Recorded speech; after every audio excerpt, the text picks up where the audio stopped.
Welcome back to 1010's Podcast. I'm your host, Robert Briot, live from the Kanga Motorsports studio with Adam Nielsen on Zoom and standing over my left shoulder. Hey. How? Dude, we haven't done this in a while. Just me and you? Just like a regular show. No, it's been kind of weird. We had a bunch of people on, and then the times that we do try to do it, just us, fucking life kicks us right in the dick. Yeah. And it says, no show this week. My wife got sick last week, and then... My wife is sick this week. Well, yeah. My wife is sick with the things she's normally sick with. Oh. Your wife is sick with... The Rona. The worst stuff. Yeah, the Rona. So I am stuck at home dealing with what I assume is my case of the Rona, because it's kind of hard to live next to somebody and sleep next to them when they know they have it with pretty severe symptoms, and then you not have it. So I assume that I have it. I just either haven't had symptoms yet, or I am very, very, very lucky, and my symptoms are about almost negligibly small. Well, I woke up Sunday morning with a runny nose that got worse throughout the day, and by the end of the day, I was feeling achy and crappy, but never ran a fever. Yep. And I stayed home Monday, but felt better.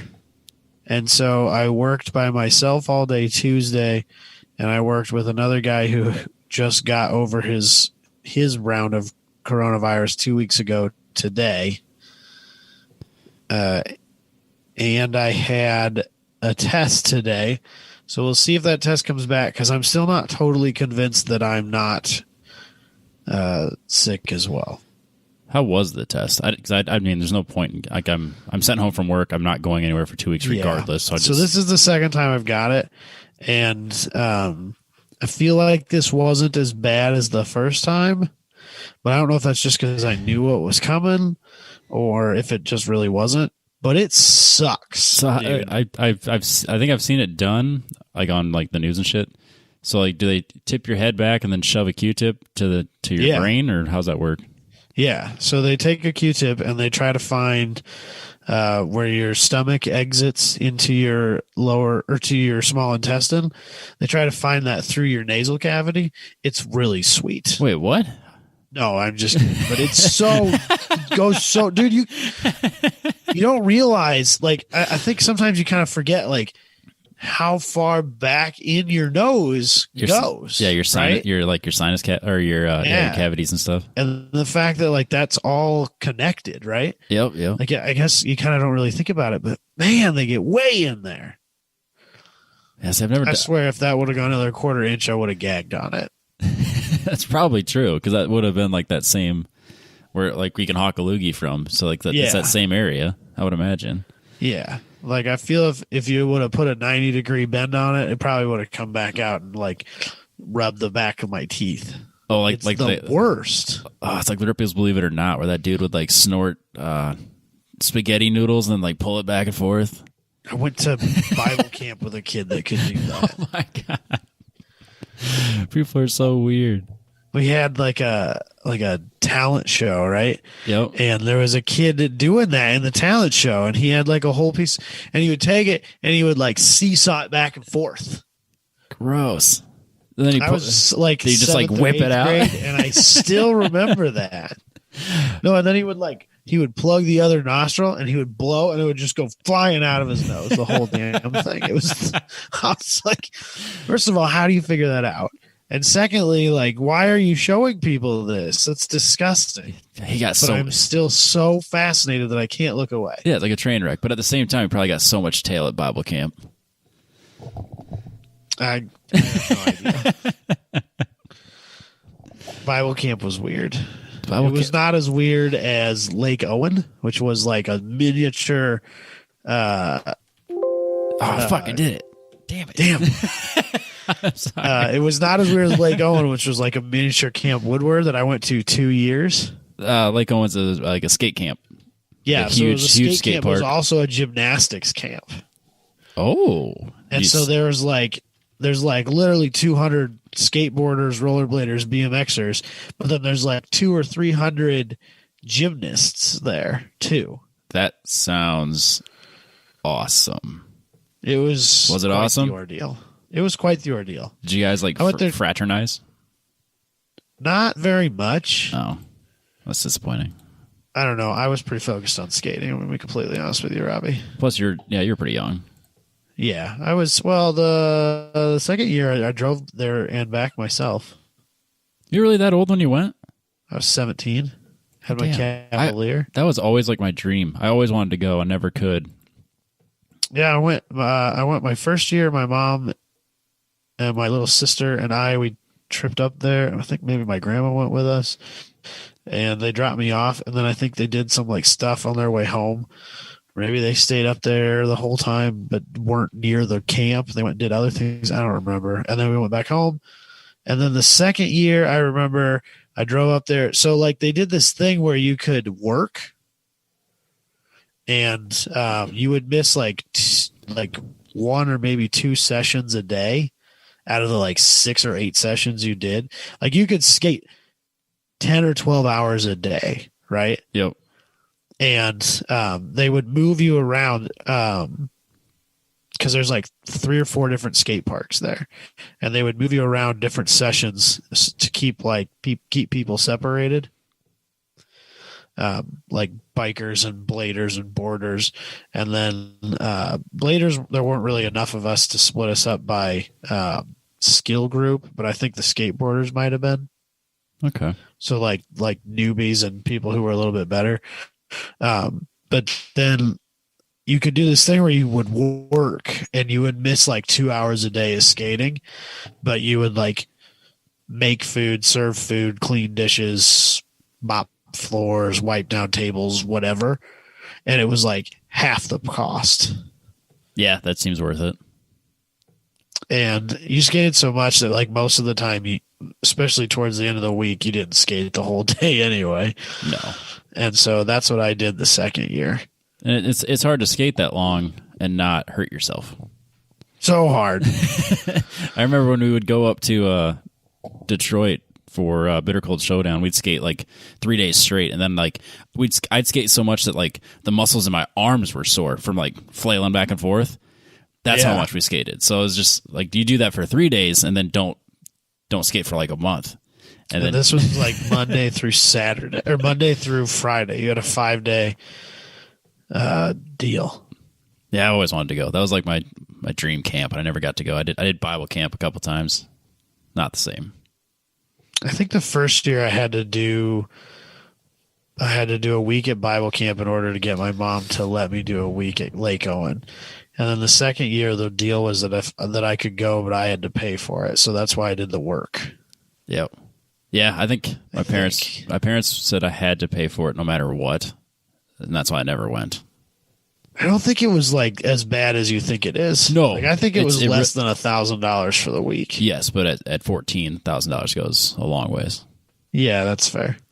Yeah, now it's like, oh, I could budget for that. I can make that work. But at 14, I was like, I can't budget for this and do anything. Yeah, you're not wrong there, I suppose. So, but no, I always wanted to go. That was cool. And then I remember the second year on my way home, I met my family in Brainerd, Minnesota, and we went to the NHRA race. Nice. At BIR. That'd have been cool. That'd have been a cool week, just all around. Yeah, it was pretty sweet. That was what we did on the way home. So yeah, skate podcast. I'm good with that. I don't care about cars anymore. Cars are. I met some pros there. Rob G. Robert Guerrero. Yep. He's the nicest guy. I brought a buddy with me from Algona that year. Yeah.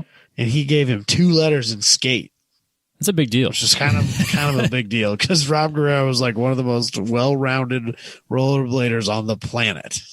Yeah, especially at that time, man. He was super talented. That dude was straight killing it. I remember he signed a poster for me at Bitter Cold, and it said, "Keep it 90s, bro." I still have it somewhere. I don't know what that means, but I live. Is that why you're still into 90s cars? Yeah, you're just trying to live up to Rob G's expectations. Yeah, 90s music, 90s clothes. That makes sense. Yeah, 90s skating. 90s clothes, you need some like, I suppose Jinkos. Jinkos are early 2000s, or is that like 90s? Early 2000s. I don't know. You're probably all right. You probably don't have to buy those. Late 90s, early 2000s, it's all the same. I suppose. But yeah, I live my life that way. I keep it 90s, bro. I don't know what that means. I mean, There's worse things to do, I guess. No, it's the best. 90s was the best. That's what I'm saying. There's worse eras to be living. Yeah, like the 80s. No, I was thinking like the 50s. Like, you don't want to keep it 50s, bro. Or 40s or 30s. Ugh. Oh, it's the worst. Yeah, that'd be terrible. So, what the heck? Anyway. Yeah, what are we talking about? Should we open it up? Yeah, we can open this up presented by Factory Fabrication. Booney's been working on stuff for me. I hung out with him for like a fraction of a minute the other day because he was going to get the cage in the Z. And then, of course, because my Z is a big fat pig, I need 1 3/4 bars. And his tube bender does not have 1 3/4 tube benders. So he had to order he had to order a special die for that, which, of course, was a 4-week lead time. So dropped the Z off, turned around and went and picked it up the next week. And then luckily, I was very, very cognizant of my social distancing. I've been really good about that. And I wore my mask all the time. I was nowhere near him. Like, we were literally never within 6 feet of each other the entire 10 minutes I was there. But so I feel pretty good. I feel good about myself now that I'm quarantined, that I didn't put him in any unnecessary danger. But so the Z's back at my place, and then hopefully be right back at Factory Fab by the end of the month. But yeah, if you need any factory fabrication work, factoryfabrication.com. Yeah, so I came across this article on the Jalopnik, which I don't know that this will really apply to too many of our listeners, but it was kind of interesting. It's the most common things illegal car dealerships try to do. Okay, they're not illegal car dealerships. Illegal things car dealerships. Sorry, do. illegal things that car dealerships will try to do. Used car dealers in specific, legal car dealers doing illegal things. Gotcha. Yes, I read that incorrectly. So, I didn't know that was still a thing. I mean, I'm sure it's a thing, but it's not like the crooked car salesman like back in the day, like the 60s. I don't think that's quite. No, I don't think it's quite as common as it used to be. I mean, people got we got warranties on the internet now. So I mean, Yelp. I mean, people use that as a weapon. So I mean, right. It's kind of hard to hide from your transgressions in this day and age. So, but I mean, it doesn't surprise me. I mean, I'm sure there's sketchy shit out there. Yeah. So a lot of these are from Steve Leto, who's a consumer protection attorney. Okay. So he's literally a lawyer who helps people with business people doing illegal things. So he probably knows a thing or two about this stuff. So some of these things I had never heard of. Okay. Some of these things were kind of strange. But dealers that curbstone, which means if they've got a car that they can't get rid of, they'll advertise it on Craigslist and pretend that it's a private sale. Oh, I have seen that. Which is shady, but maybe not necessarily illegal. I guess, yeah, I've seen it on Facebook Marketplace and stuff where dealers are clearly selling cars. But there's a lot of times where dealers are selling cars, but this is literally like where a guy is pretending to just be trying to sell like his grandma's Buick, but he's actually a dealer. Okay, yeah. I guess he may even have you meet at his house or at a I know a lot of people these days when they're doing this stuff, they'll meet at like a Walmart parking lot. Yeah, or even there's Ames has some signs up in the parking lot of like the city offices and the police station that are like safe spots for making online purchase transactions. Oh yeah. Okay. So I think there's a camera on it and the whole 9 yards. So if something goes south, you've got something to follow up with. So, but maybe even having you meet there. But the way of really being able to know whether or not it's a dealer or not is if he's claiming or offering that a dealer he knows or something like that is doing paperwork as a favor. Oh yeah, that's a huge red flag. Yeah. Yep, I have not dealt with that. Yeah. Dealers that don't pay off trade-ins, like when they have agreed to do so to make a sale. He says that he's heard of dealers dragging their feet on and of the occasional dealer that never actually paid it off. The key is to follow up quickly and be wary of dealing with smaller, lesser known car lots when it comes to a deal like this. So like if you have a loan on a car and they say, oh, we'll pay it off if you buy this one, and then they don't, and you're just stuck with the monthly payments. Oh, that would suck. Yeah. That's a bad situation to be in, too, if you're trading in a car that you owe money on and then because chances are owe more money. Yeah. Now you're double paying on a car and you don't even own it. One of them. I was talking to a buddy of mine, and I'm not going to say names, so I don't want to give it away. But he was saying that like when he worked at a different shop, he had the guy with one of the dealers there. And this is one of the guys that told me don't buy a car here. But he said that they did that. They would take a car that the customer owed on and just roll it into the next loan. So they took like a car they were like $8,000 underwater on, and then rolled it into the next loan. So they owed like right out of the gate like $10,000 more than the car was even worth. And then the guy was like bragging about it. So he was like, "Yeah, don't buy from these guys." That's exactly what happened to me with my TT. Oh fuck! My first one, I had only had for a couple, like 6 months. Yep. And I definitely still owed on it, and I couldn't pay it off, and I didn't really understand what this all meant. And they definitely just rolled that right up into the next car, which put me even farther behind on it. Right. Yeah. So I think I got like rough numbers. I don't remember. I think I want to say I paid like $26,000 for that car, which is probably way too much to begin with. It was pretty new at the time, though.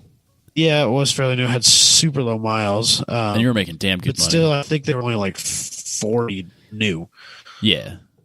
And it was still, I mean, I suppose it was 6 or 7 years old. So it wasn't super old. It wasn't super new either. But I think I got a loan for like 35, maybe closer to 40 on it. Oh, because shit. I still owed, I think I paid 10 or 12 for my first one. I only owned it for a couple of months. Okay. Yeah, I remember that. So I owed most of, I owed most of that loan on that car still.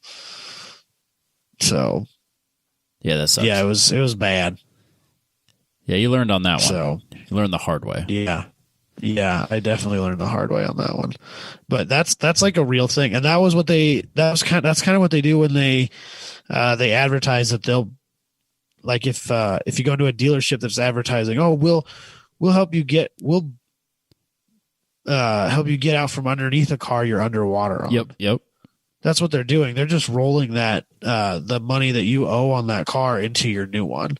So they're not helping you out at all, because you end up you're immediately underwater on the next one too. Yes. The only thing that could maybe improve the situation is that maybe that's a better car. Yes. That you can have long enough to pay off and not be completely screwed on it. Because you hear those advertised on the radio all the time that $1 down, or we'll pay off your loan, or whatever. I actually went into one of the, like, not a used car dealership, but like a real fucking GM dealership in Des Moines, because they were advertising that, like, oh, if you're up underwater on your car, we'll help you trade it in and get a new one, right? And they had an HHRSS on the lot that I was kind of interested in, and it was kind of at the point where my Audi was like so unreliable, I just couldn't take it anymore. Yep. And I went in there and I was like, knowing what they were going to do, and I said, if you guys can match my monthly payment I have now, I'll drive this thing home today.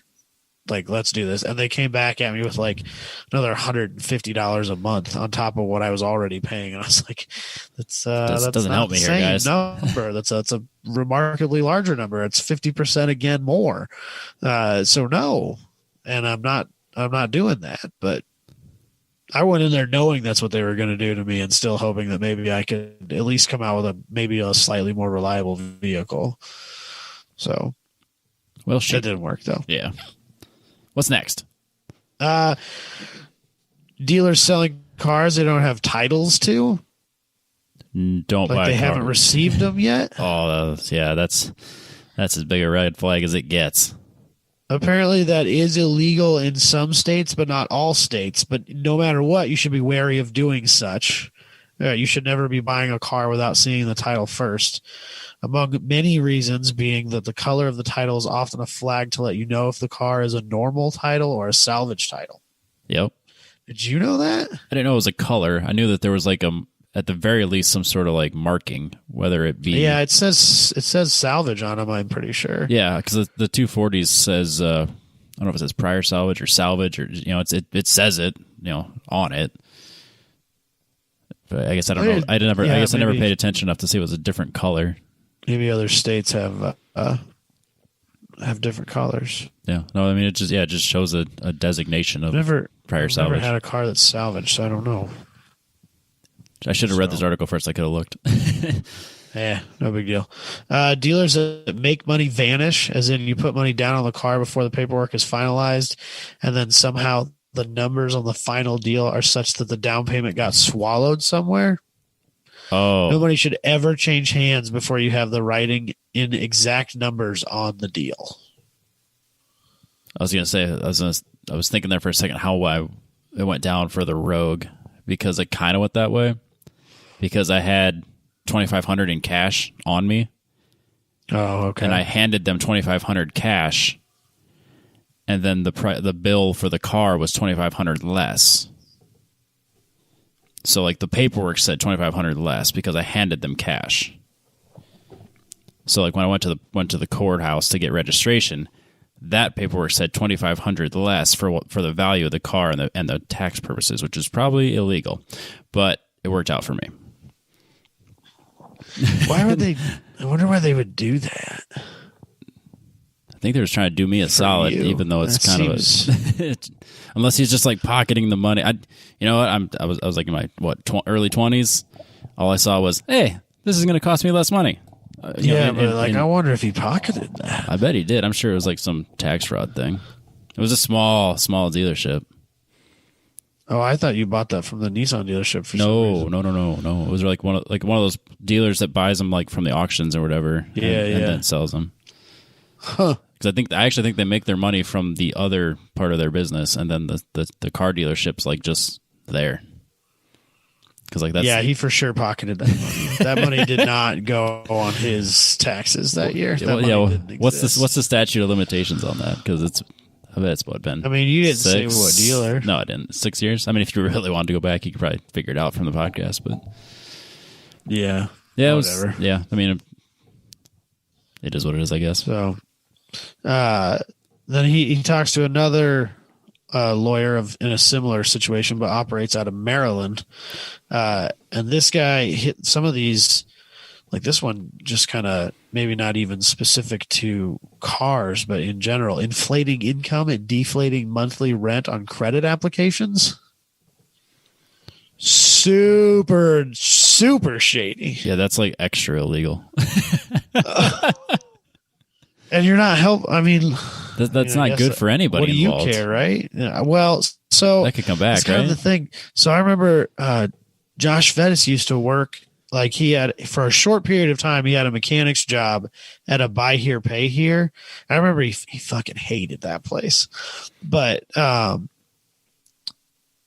they would want people to buy the car knowing they wouldn't be able to pay for it. Because they might get 2 or 3 payments from that guy and then go get it back and sell it to the next sorry sap. And then some of those cars would come back 2, 3, 4 times and then get a couple months worth of payments out of it. And shit, by the time they actually sold it off and it never came back again, they probably had had got the money out of what they put into it. And now it's pure profit. Oh yeah, for sure. I mean, that's like paying the minimum payment on a credit card. I mean, that credit card's making money, like hand over fist. Hand over fist. Yeah, exactly. No, I know that's probably more common than you realize, is that it doesn't bother them if you can't make the payments. That's why anybody can walk into any dealership and get a loan. They'll give loans to anybody. Doesn't matter. Like they literally advertise, your credit score doesn't matter. We'll get you a loan. So if you walk in there and your credit score is like 300, and you get a payment of like $500 for your $1,200 car or $12,000 car, whatever. Yeah, if you're paying $500 a month for your $12,000 car, they'll get their 2 or 3 payments out of it because you could afford it until that timeline runs out, and then they'll just go get the car again. Yeah, I'll guarantee that dealerships have no problem paying the repo company to get that car back. Doesn't bother them. Forging customer signatures on installment sale contracts and lease agreements. Oh, so they sign it for you? That's what it says. Some people have had this. I've had them fill out. That blows my mind. I've had them fill out like all the paperwork for me, and I just signed it. But that's never pretty signed, normal. They never signed for me. That's pretty normal. Like, I don't even want. I mean, they kind of should. Yeah, it's kind of like a courtesy thing at that point. So that I don't have to wait for it. Yeah. If I'm handing you all this money, you should at least do the paperwork for me. And throw in a bed cover and some running boards and a keychain and a hat and a pen and free soda. I want to be wined and dined the entire time I'm there. It's this thing when they forge those documents. It says I don't know about a smart finance manager, but it says a smart finance manager will play with these numbers so the monthly payment remains the same despite the dealership taking additional profit. They will stretch payments out by another 6 months to allow for additional stolen profits, stuff like that. I mean, I bet it goes unnoticed more often than not. Like if they do it, I bet it goes unnoticed. Who's looking at the fine print of that?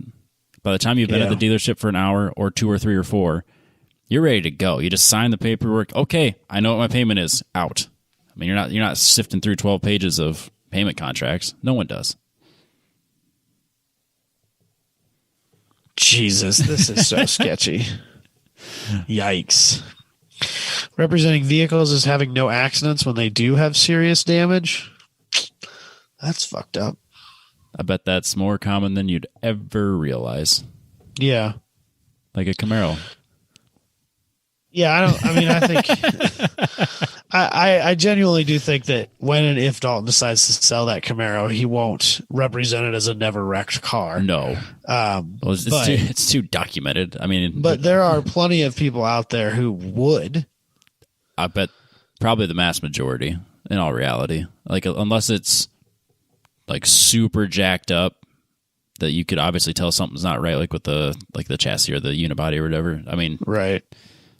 Yeah, if you replace half of the body panels on it, no one's gonna write that into the document and let people know. Yeah. Spot delivery violations and yo-yo sales. I don't know what that is.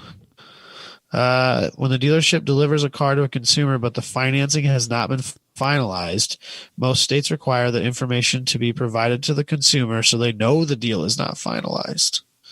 If this happens to you, first try is to get all of your money back from the dealership. Second, contact an experienced auto fraud attorney to bring a claim against the dealership for the violation of the law.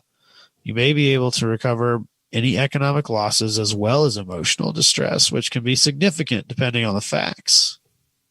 Huh. So, the dealership stealing gap or extended warranty money.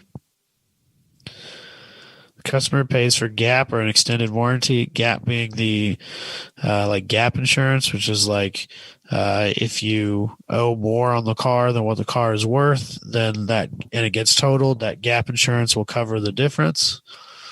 The fraud comes to light when either an accident occurs or the customer wants a gap claim, or there is a mechanical issue and the customer makes a warranty claim but then finds out that no premium was ever received. God, I bet that happens way too often. Oh, could you imagine, dude? Because most of that stuff goes through the dealership, is what they're saying. So, like, that you agreed to it, and the dealership said we'll set it up, and they're billing you for it, but they're not doing the actual follow. They're not doing the filing, and so you're not getting it. That would suck. Because I mean, how often are you going back on a warranty? I mean, I know I did with the Silverado, but like that's not common, I would imagine. So yeah, but I would imagine that if if they're doing that, statistically speaking, I bet it goes unnoticed 80% of the time, 90% of the time. I don't know. I think the extended warranty, you're really taking a gamble, but the gap insurance, I'll bet they get away with most of the time. Yeah. Sorry, that's what I was speaking to mostly. Man, yeah, sketchy. Could you imagine? That'd be worst nightmare. Like, I'm always really paranoid about when I grant I didn't drive the actual Silverado home because of that coil pack went out. Right. But like the first couple times I'm driving it, going, man, I just bought this. I just spent so much money on it. If something goes wrong, I don't want to get stuck with the lemon. I don't want to deal with this. Like, it's just, I'm paranoid until it starts to prove to be as reliable as I was expecting it to be. Yeah. Especially when it starts to misfire 20 minutes after you finalize the paperwork. Yeah. You're like, what did I get myself into? Apparently that dealer was, the guy that I bought the car from was having a week. So he... Oh, really? Apparently it was just like his week of just having like really weird shit go wrong. So he said every car that he had sold that week had come back for like weird shit, gremlins. Oh, it's the worst. Because I bought that truck and then the coil pack went out and it's been flawless ever since. So I think it was just a fluke thing. But then like, I don't know if it was the day before or like hours before, he had sold a truck almost identical to Dalton's that had a bunch of wiring gremlins, like the radio wouldn't work right, and like it wasn't like it was just giving really weird intermittent like faults and stuff. So like that came back immediately as well. So like, so he had at least $100,000 worth of vehicles, if you count a couple other ones, come back within a day that he had just sold. So yeah, he sucks. It's like he actually followed me to the gas station to fill up the pickup I was borrowing with that really expensive $3,500 to take it out for a test drive to prove that it had been fixed before I delivered it back to the person that bought it. I think actually they special ordered it. Jeez. Yep. But it worked out for me. Yeah, I think the long and short of this is just be careful. Buy from reputable dealers. Yeah, I'll say if the deal seems too good to be true and it's from a dealer that doesn't really look like it's where you want to be buying a car. I mean, you can tell. I mean, you can, if you drive past the lot and you're like, this isn't where I really should be buying cars. Or if you're buying from someone that's, like, we'll just use my truck as an example. Like, I drove 6 hours to go get it from Billion Automotive, and they have 7 or 8 different dealerships. Yeah, Billion's like one of the biggest dealers. No, I'm sorry. I didn't go to Billion. I went to Vern Ide, and that's like in South Dakota. Oh, okay. In South Dakota, Vern Ide has like, they've got quite a few too. They're not a small dealership. No, it's like 5 or 6 different dealerships in Sioux Falls alone. Then they have the GM dealership in Mitchell, and then like a bunch of other ones like Pierceford, and like a bunch of other South Dakota cities. So I mean, I felt pretty confident that a dealership as large as Vern Ide, if something went wrong, they'll stand behind their 6,000-mile warranty, and they did. Jeez. But if I would have got that same truck for the same price for a Jim's Auto Sales, you might be in a different boat. Exactly. I don't think it would have gone as smoothly as it did for me. No. Yeah, if I get 30 miles down the road and my coil pack goes out, and I call Jim up and say, "Hey, who are you again? Never heard of you in my life. Sorry, man. This is you drove it off the lot. It's your truck now. It's as is." So it's if there's a dealership that has any sort of warranty, that's always nice. Like 6,000 miles on a used truck was a nice warranty where I could at least feel confident that that first test drive or that first long haul, something goes wrong on the way to Colorado, I can call them up and say, "Hey, you sold me a lemon." Yeah, luckily they didn't. It was flawless there, though, man. It's a wonderful truck. I really do. I love my car. I've been all the way there and back. Not a single lick of trouble. Nope. It's been good. But yeah, I know. But then, like with the Rogue, I had it 10,000 miles, less than that maybe before that transmission gave out on me. I don't know. Yeah, I mean, the Equinox was gone before we started the podcast, and the Equinox was a time bomb to get me to my next vehicle. So I had the RAV, and I had that from when I was 16 until I was 26. I put 170,000 miles. Are you that on old? It. Maybe I was 24. I can't remember. Semantics. But yeah, so like I bought it with 150,000 miles because my dad bought it new, put a shitload of miles on it for work. I bought it when I was 16, drove it all the way through high school and college, put 170,000 miles on it, or was it more? It had 317,000 miles when I sold it to Copart. Which is still really weird. I'm not convinced that my parents didn't lie to me and say, no, the check cleared. I don't know, some dude said he'd buy it for Copart, and they offered me $2,500 for it. I was like, it was worth $2,500. So, okay, great. Come get it. They wrote me a check and picked it up and left. Apparently, my parents told me the check cleared, so that's a... But then my dad let me take the Equinox because he had been using that for work, but it was like a prior salvage, and that was that engine that grenaded itself, and it didn't sound great. It wasn't super reliable for him, and I had it for like 6 months. And then that engine grenaded itself, and then I turned around and bought the Rogue. Yeah, I had that, maybe a year? Not even? And I'd say if it was a year, it was just... Yeah, I didn't have that one very long either. But yeah, I did not put a lot of miles on that transmission before it went kaput. So... Yeah. But the Avalanche was... I guess I wouldn't say the Avalanche was good to me because it was a lot of work, but... I mean, it was fine too, though. It wasn't... I suppose the lifter thing was kind of... The lifter thing kind of sucked, but dramatic. Yeah, and I mean, I fixed it, but that could have been a death sentence had I not, tore the engine apart myself. But I also kind of using it in a way that wasn't really intended to. It's not really a drag a car across the country vehicle, and I did that a lot. So, but anyways, yeah. Hopefully I got the truck of all of my needs. For a while, anyway. Yeah. Until you buy that stacker rig because you got to haul 2 cars to every event. Or I sell one of them. Yeah, I still can't believe you're going to maybe pull the trigger on that, Robbie. Write the check and it's gone. I'm not joking. I want an enclosed trailer. I get it. I do.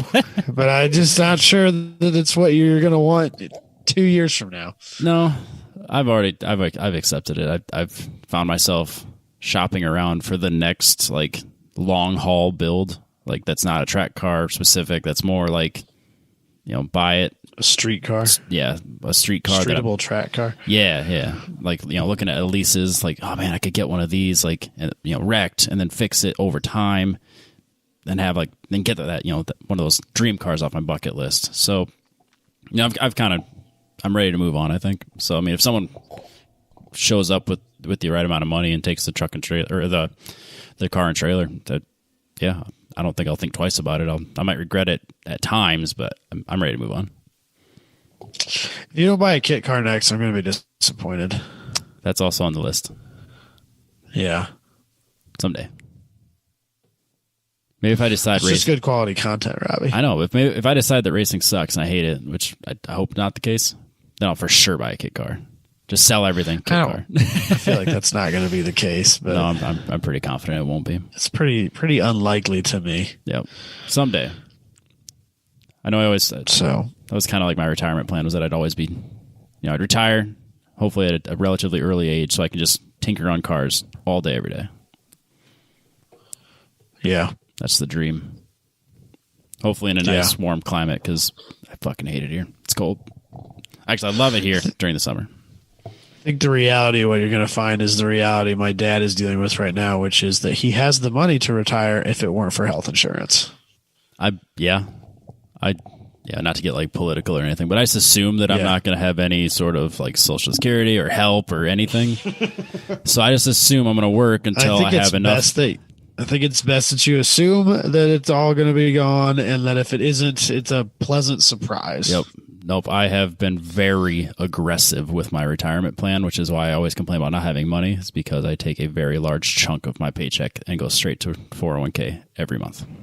Every paycheck. There was a larger chunk of mine that did. Nope. It's not an insignificant amount, but it's not as big as I wish it was. Nope. It's Collins was going to match a certain point, and then they allow you to go to a certain number. I am maxed out on both. It's like I can budget for whatever the paycheck is. I need to think about my future. So I've been very, very conscious of that. I put in enough to meet the minimum for what the company I work for will match. Which is great. Which I think you should try to do no matter what. Absolutely. Wherever you are in your life, because otherwise you're just throwing away free money. Literally. And the sooner you can do it, the better. So I remember I was at Bobcat. Like we're getting way off track, but that's okay. That's fine. This is life. This is good content. So somebody probably needs to hear this. There are some younger listeners that maybe need to hear this from people who aren't their parents. You know? Yes. I remember sitting at Bobcat as an intern, and one of the engineering techs. It was cool because Bobcat had techs. Like we had two techs that were basically our shop guys. We could just be like, "Hey, I need this," and I hand them a drawing, and they just make it. It was so cool. I wish we had that. But one of the techs was near retirement age, and I remember he forwarded me an email that showed like the trajectory of like if you started putting, I think it was like $5,000 a year away at 25, and you didn't really have to like add a bunch of money to it, but it was at least $5,000 a year every year from when you were 25 to 65, and it just kind of showed the compound interest over time. And I can't remember what the number was back in 2012, but like you could put $5,000 a year very conservatively and walk away with $1 million in your 401k at 65 or whatever it was. And that email stuck with me forever. So once I got a real job and started having a 401k, I was like, all of it. The max number, I want it. So like that stuck with me, and I'm hoping that anyone listening that's not seriously considering about their retirement, you should rethink that. You won't. I wish I would have done it sooner. Yep, you won't regret it. So I didn't start putting money away until I was probably 28 or 29. And I wish I would have been. I mean, I was not in a good place earlier in my life. I'm still not in the best place, but I should have been doing it sooner. Yep. Now, if I get hit by a bus tomorrow, Jess gets a fat fucking paycheck. But if I live to 65, I'll get a big paycheck. I just went through like talking to my insurance lady about my life insurance because I have a term, and she's trying to get me to switch it to whole, and I didn't because it's very expensive. Yep, I have what my company offers, and then I have a few different things I've added to it, like nothing crazy, but it wouldn't. I have enough to pay. I have enough to pay off my debts, buy the house, and make sure that Logan could go to college pretty easily. I don't have that much. I don't. I have, I'll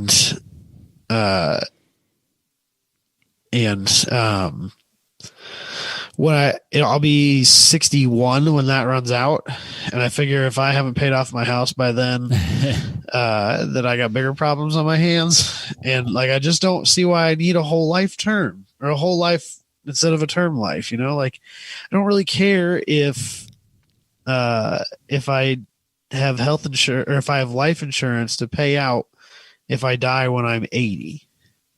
Yeah. By then things will be a little bit smoother, I will hope. You probably have it figured out by then. I hope. So, yeah, I figured this is good enough. So, yeah.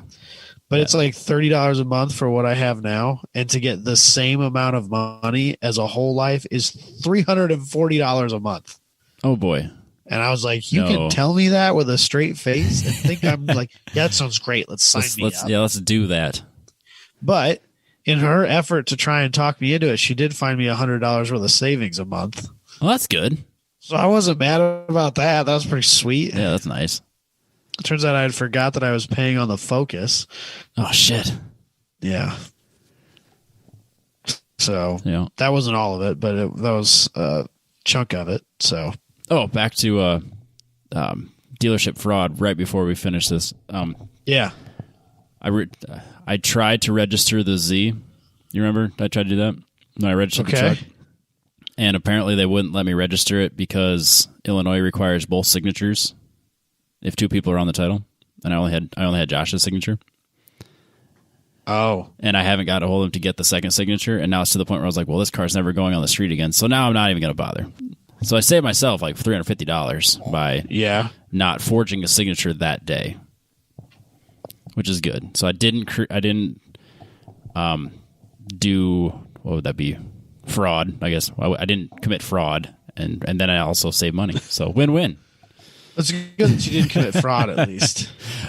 So, but yeah, no, if I ever do need to either sell the car or do something with the title paperwork stuff, I might have to get a hold of Josh and say, hey, what are the chances I can mail this to you and get that signature? Yeah. It's nice to know when you buy it from somebody you don't have to really worry about it. Yeah, I had a weird one with that RX-7 that I owned for a short period of time in college. Yep. I sold it to somebody, and he sat on it for like 5 or 6 years. Yep. And then out of the blue, he got a hold of me through. I sold it to somebody who was a friend of a coworker from Target when I was in college. Yeah. Like somebody I didn't really know at all in any way, shape, or form. And we never talked before or after the transaction. And then all of a sudden my phone's exploding one day with this kid because he sold it to some dude from Ohio. And I think it was Ohio.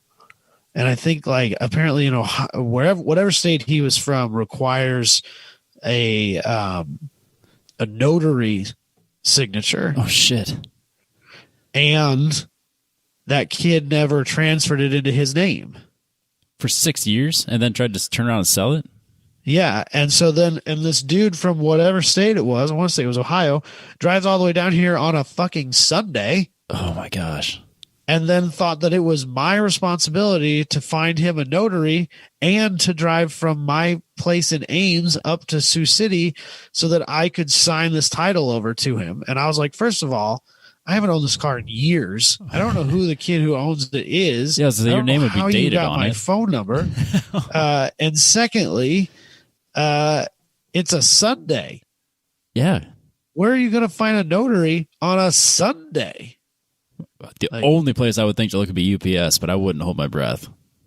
I was like, sorry, dude, but maybe you should have thought this through a little more before you drove this far to buy a car. That's crazy. I don't know what to tell you, man. So I eventually stopped answering my phone, and if I remember, I got like 40 missed calls through that day. Jeez. We were at the skate park. I remember being with you at the park when that happened. Yep. Yeah, I mean, I had that car in 6-7 years. I mean, it's years. Like I barely even remembered it, and I own it very long. No, I never drove it really. So God, that's crazy. Yeah, I remember that now. Yeah. Yeah, I hope I don't have to deal with any of that. Just make sure you cross your I's and dot your T's. Yep. When you're buying stuff, even if it is,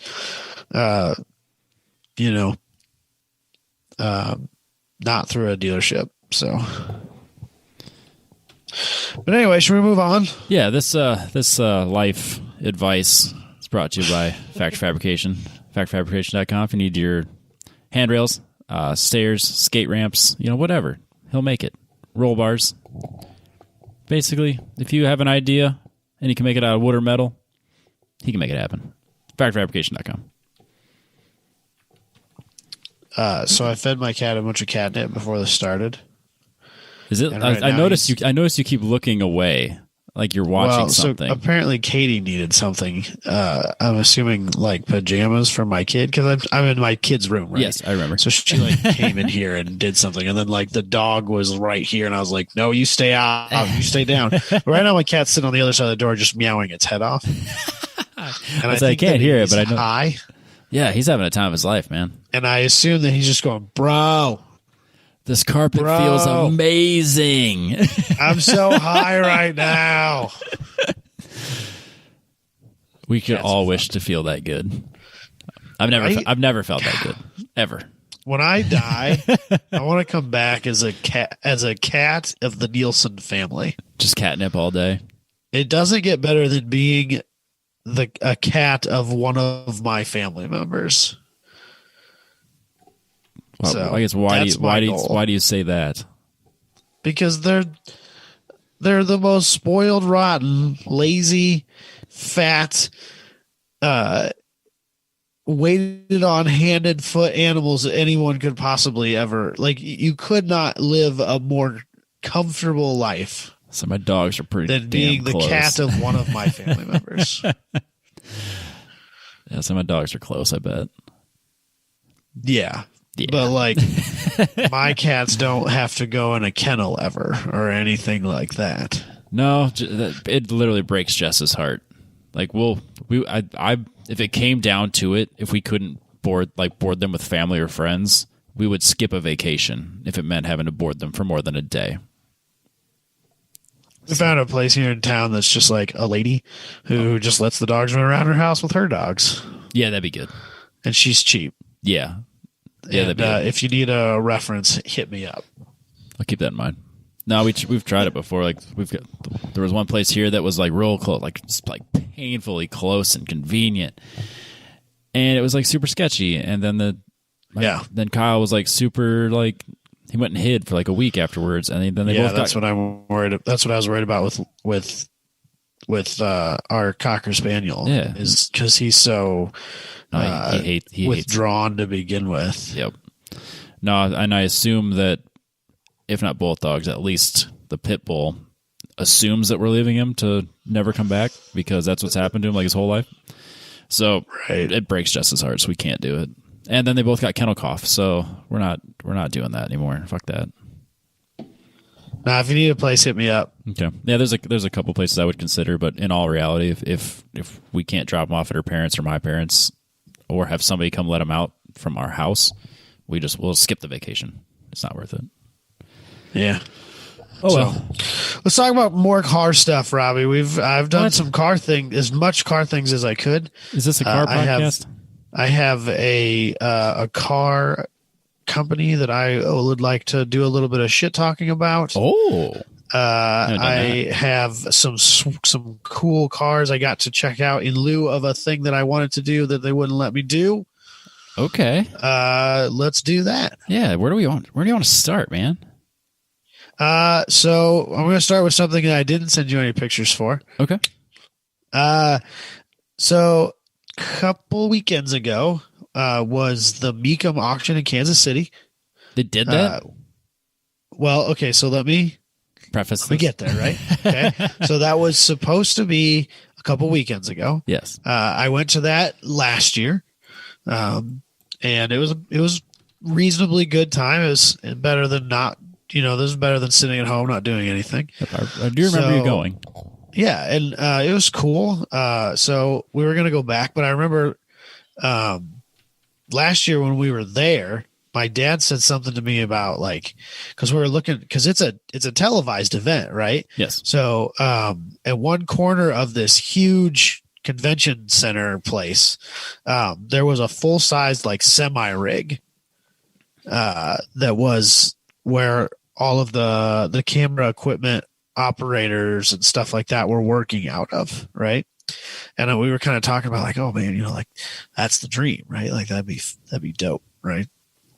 And my dad's like, I wonder if they do press passes here. And I was like, I never even thought of that. And as we were walking around, I was looking it up on their website, and they do.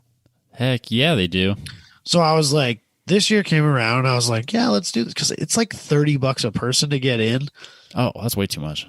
Which is kind of too much. It's kind of high for an auction. It's kind of too, but I think that they do that on purpose to keep the riffraff out. Well, because you don't want too many people who aren't there bidding, or it just gets messy. Yeah, and you don't want to deal with registration and shit, right. or applying to let you in. Right. so it was $30 just to get in the door. So I was like, well, maybe I could get press passes and we can get in there for free. That'll be cool. So I applied for press and they shut me down. Damn it. It's the first time we've been shut down. That's not true. Professional bull riding never got back to me. I tried to get press passes for PBR when they were in town. And they never got, I didn't know that. That's funny. They never got back to me. There was some reason why I didn't go anyways, but no, and I stand corrected. But yeah, that is probably like one of the only times we've ever really been shut down, because I remember they responded. They did not get back to me. They got back. They said turned me down. Oh, right. Then that's the first and only true denial that we've gotten. I've gotten cold shouldered, but yeah. Yes, but no, they didn't just like not answer me. They replied to my email and told me that they did not, or that we do not meet the requirements for them to consider us a legitimate media outlet. They use those words? Essentially, yes. This is a legitimate media podcast. We're big. I already deleted the email. We're big in New Zealand, I think. The number 22 podcast in New Zealand for automotive. Just saying. I think we were way higher than that in New Zealand. We were that here in the United States or something like that. We're number 74 in the United States. Oh, damn it. I'm still not mad about that. No, that's pretty freaking impressive. Like top 100 is pretty not bad. When there's like 30,000 of them, yeah, it's a big deal. Yeah. Everybody has an automotive podcast. Yeah, exactly. So, but yeah, I was kind of bummed out about that. I was really like, this is lame. Yeah, I guess. So yeah, fuck you, Meekum. We got so used to getting told yes that it's really. I know, right? Because everyone was like, sure, whatever. Like, to be honest, like, and to be real about it, like, what's the harm within reason with saying yes?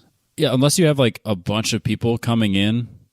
And then you kind of have to like start, whittling it down. So like for PRI, for example, like how many people are applying for press access to Kansas City Meekum? It can't be that many.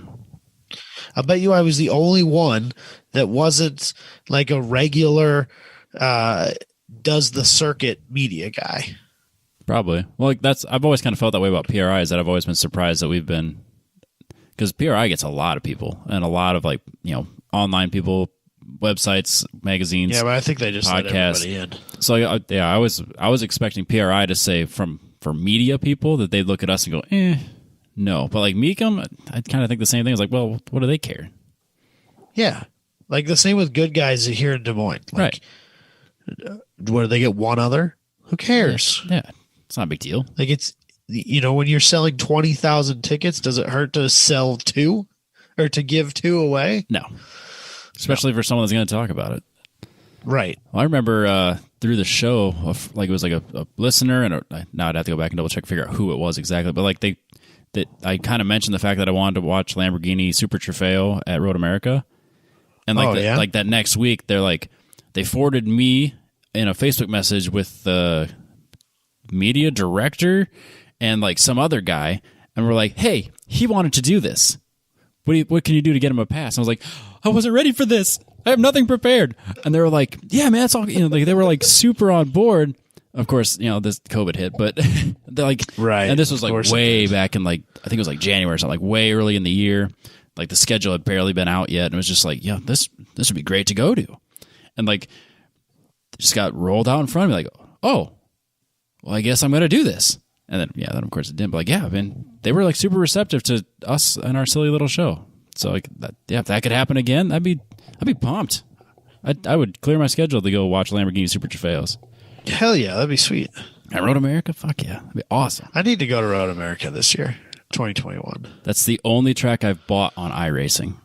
It's the only one. Like it's cool. I actually really don't like driving it that much.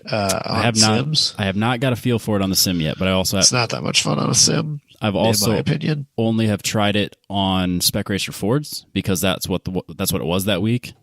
So I was trying to get good at it, and I didn't. For the record, I never got good at it with that car, and I've just kind of done regular on-ride other races, and I didn't go back to relearn that track yet. I greatly prefer, we've talked about this a little bit, but I greatly prefer tight technical tracks over like high speed, long straightaway Yep, I don't. tracks, which is what Road America is. Yeah, I'm not a So, big. I'm not that into Road America.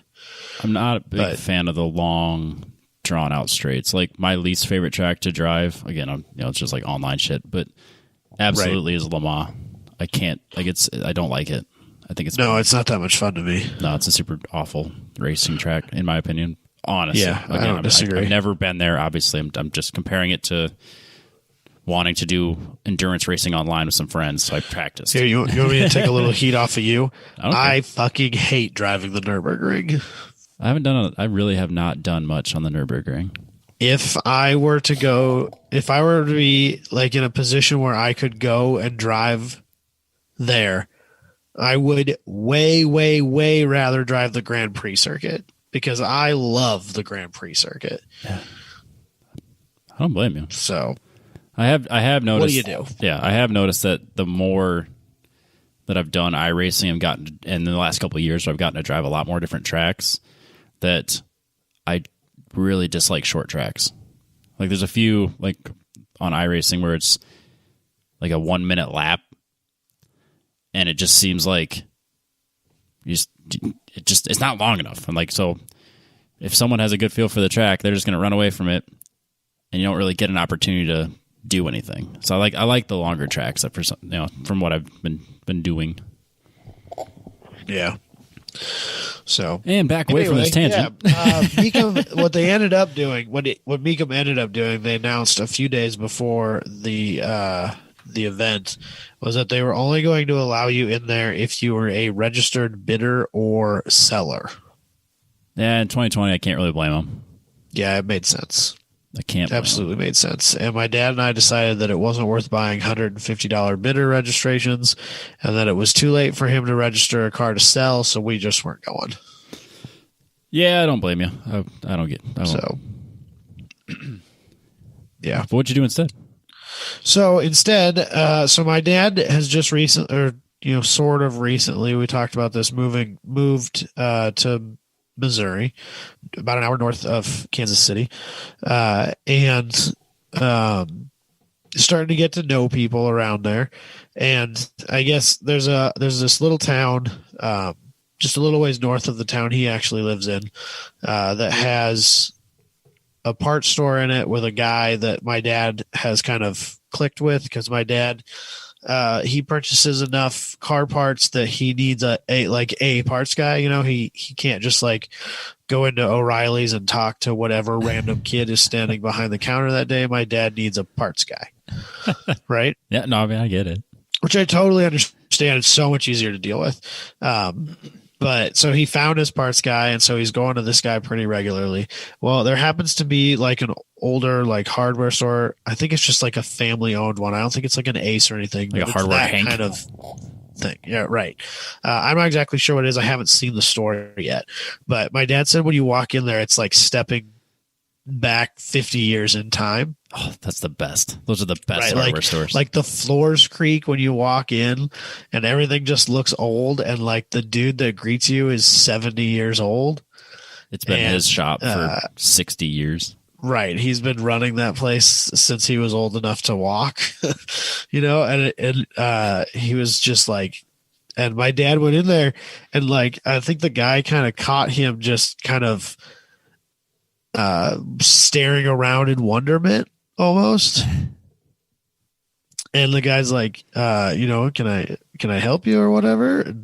And I guess one thing led to another. They were talking about the place, and it turns out that this guy is a car guy. And so my dad kind of talks to him about, what do you have? And he said, well, I'm kind of into kind of obscure cars. And my dad's like, well, I'm a Pontiac and an International guy, so I'm kind of an obscure guy myself. And he said, no, my stuff's a little more obscure than that. He is into Hudsons and Packards. Nice. And so we went to his house and we visited with him for a little while to see his Hudson and his Packard that he has at his house. So The Hudson, we'll go over that one real quick. Is that the wooden one? No, that's the Packard. That's the Packard. Okay. Yes. Working on it. The wooden one is the Packard. So the other one, which is a Commodore, which I think is just a slightly larger version of the Hudson Hornet. Okay. Which is what Doc Hudson from Cars is based on. Did you not send me a picture of that? You must not have. Anyways. I don't know that so his garage was kind of tight quartered, and it was really hard to take pictures of anything in there. All right. Well, here's a picture of a Packard. So I think there's a picture of the engine. Let me. I got the pictures I sent you. Yep, I got the engine here so that I can actually go through these. The engine is kind of it's unique. Both of these cars have just like such archaic and old engine styles, and we're also used to like seeing small block Chevys and LSs and newer dual overhead cam modern engine designs. It's so crazy to see like how they built old cars. And like this car, it only had like 30,000 miles on it. It was perfect from head to toe. So it was as original as he could possibly build it. It was still like the exposed spark plug wires. Like there's no caps over the tops of the spark plugs. There's no rubber boots. Yep. Like it's that original. And like all the coolant manifold is not like a cast piece. It's like flat and then just bolted in with like 100 bolts. It's super. Isn't that crazy? It's just a totally different design. And like the battery still has the big flat strap on it. It's not wires. It's just that big like braided strap like a lawnmower would have or a tractor now. Yeah. And like the interior was minty fresh, dude. And he's like, yeah, that's the original interior. And I was like, no way. Like the original, I think it was a 40, I want to say. That's the original interior. Every piece on it. And wow. Dude, it looked like it was brand new. It looked like no one had ever sat in it ever. That's crazy. How do you get it that good? I don't know. He bought it from a dentist. He's second owner. Huh, I'll be damned. Which is kind of cool in of itself. Oh, excuse me. But anyway, the Packard was the one that was really something special. I did my best to get a picture of it. Like I said, it was really tight quarters in there. So it was really, and it's a huge car. Yeah, it's massive. So it was really hard to get back away from it to get a good picture. And when I was taking that picture, I'm thinking in my head, like, Robbie's going to fucking bitch about this. Well, then the picture of the interior, your camera focused on the window. So it's got a picture of the car behind it real clear. And I had, he's got like a newer Lexus. Yep. And like, I had to shoo my kid away, and I had to like stand off to the side and hold the camera out away from me so that the reflection wasn't just me and my kid. No, it's just a reflection of the car. You actually can't can't really see the interior. Yeah, it's really hard to see. But so if anyone asks, this is really artistic because the focus of this picture is actually the Buick. He doesn't care about the Packard. So I think if I heard him correctly, this is one of two. Oh. Wow. Yeah, so Woody Packard's kind of a big deal. This is a 39. If I remember right, this was the straight 6. They had a straight 8, and they had a V12. Wait. There's only 2 cars, but there's 3 engines? Well, Packards. Oh, okay, gotcha. I think this is one of 2 Woodies that was made in 1939. Gotcha. Okay. But Packards, there are more than 2 Packards, but this was one of 2 Woodies. I'm tracking now. I'm on the same page. Yes. There was the inline 6, which is what this one had, the inline 8, and I think a V12. I know there was a 12-cylinder. I'm pretty sure it was a V. Neat. I can't imagine it being an inline 12. A straight 12. But he did say that the only different, or that one of the major differences from car to car, when they had different engines, like, so he said from the windshield back, the cars are all the same. Yep. But the front ends were longer to accommodate the different engines. Which would make sense. So I don't know, maybe it is an inline 12. That'd be cool. That'd be absolutely out of control and ridiculous. It'd be so long. It'd be so dope, though. Yeah. But this car has been restored. Okay. This is not an all original car. He's fourth, fifth, sixth owner or something like that. He thinks that this car was actually owned by the guy that owned Packard at one point. Oh, neat. Which is kind of neat. But this car, so like the Antique Automobile Club of America, which is it's the AACA. It's kind of like, I don't know how to, it's a very prestigious group, right? Like these are old guys that gather around and talk about their old cars. Yes. And like they sound incredibly boring, but, I mean, if that's what you're into, that's what you're into. This car is a Grand National winner. Oh, wow. Yeah, so it's very well pedigreed. And he talked at great length about all the things he had to do to go through to restore the car. The wood rebuild he had outsourced, and the guy took like 2 years to do it or something like that. Oh my gosh. Yeah. It's probably like a very specific wood with a specific grain. Well, and like, so if you look at the picture of the car as the best picture I could get of it, Yep. You can see there's like, over the rear fender, there's a curved piece of wood. Yep. That is stacks of very thin wood stacked on top of each other, and then compressed and glued together and then bent to follow that contour. Okay. And that's all handmade. And like the doors aren't flat panels. They kind of the car kind of bows out from the windshield and then back in again to the back. Like it's not a straight line. Okay. Yeah, I can see that. The whole thing kind of bows out and back in again. Yeah, it's got a curve to it. Yeah. So it's not just like flat pieces of wood. And like the window frames are wood, the door is all wood, the whole thing is wood. It's wild, dude. Like it's nothing like it's like nothing I've ever seen before. That would take so much time and be so expensive. Can you imagine? But my God, it'd be so, like, if it's done correctly, it'd be so beautiful. It's done flawlessly. Perfectly. Oh my God. Flawlessly. Yeah, there's a reason it took 2 years. Not because he took his time and just twirled his thumbs, but because it literally took 2 years to get it right. Yeah. So in the interior, it's a 3-row car because this is a wagon. Yeah. Maybe it was one of 2 Woody wagons. Maybe that's what it was. I don't remember. Yeah. It's one of 2 of its whatever it is, but it's a 3-row seats, and the middle row is like 2/3 of the seat, so that there's room to get back, like kind of like the Suburbans, the older Suburbans were that way. Like, but this was like from the 30s. This is a 39. They'd already thought of that, and he said that those seats are interchangeable. Oh, okay. That's kind of nice. They can be removed, they can be taken out, and it'll be flat all the way to the back, just like a minivan. Convenient.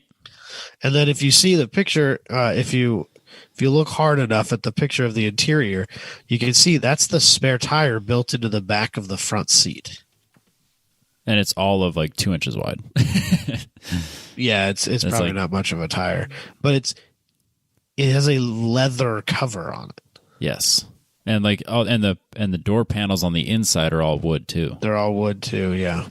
And I commend him for having a fire extinguisher in his vehicle, because you do not. So this car doesn't see street miles. Probably a good idea. It gets towed to events, and then it just gets driven from where he parks it from where he parks the trailer to where he parks the car and back again. It doesn't get driven at all. Wow. So, The Hudson was in the same boat. Yeah, when you got something that's that rare and that restored, it's not worth it. I mean, it's definitely not my cup of tea, but yeah, I totally get it. Yeah. So he is restoring a 62 Jaguar E-Type Roadster. Yes. That's awesome. What he's in the process of restoring right now. But none of it was there except the engine, which was covered and not complete. Huh. I'll be damned. So I'm getting pictures of that. But he's owned that since like the 80s. Oh, wow. And he said that for a long time, the chassis of that car was suspended to the ceiling above his Packard. Weird. Just like hanging on until he decides to finish it? Or? Like hanging up there with bolt or like he said it was hanging off of bike hooks. Huh. I'll be damned. Just hanging on the ceiling. Yeah, just waiting for its time. I don't know. I guess back in the day when he bought that, the Roadsters were more valuable than the Coupes. I don't know if that's still the case now, but I don't know. It is my opinion that that generation of E-Type Coupe is probably the best looking car ever made. Yes. Yeah, I think they're stunning. As far as I'm concerned, that's like the pinnacle of design. Because like all of my favorite cars have that very similar design. I love boxy cars, and there's not a boxy thing about that car. Nope. And I think it's one of, if not the most gorgeous car ever made. And what's really weird about that is that my dad thinks the same thing. Yes, it's universally loved, and it should be. Yeah. It is a beautiful car.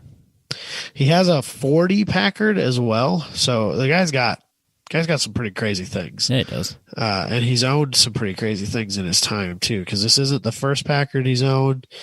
And, yeah.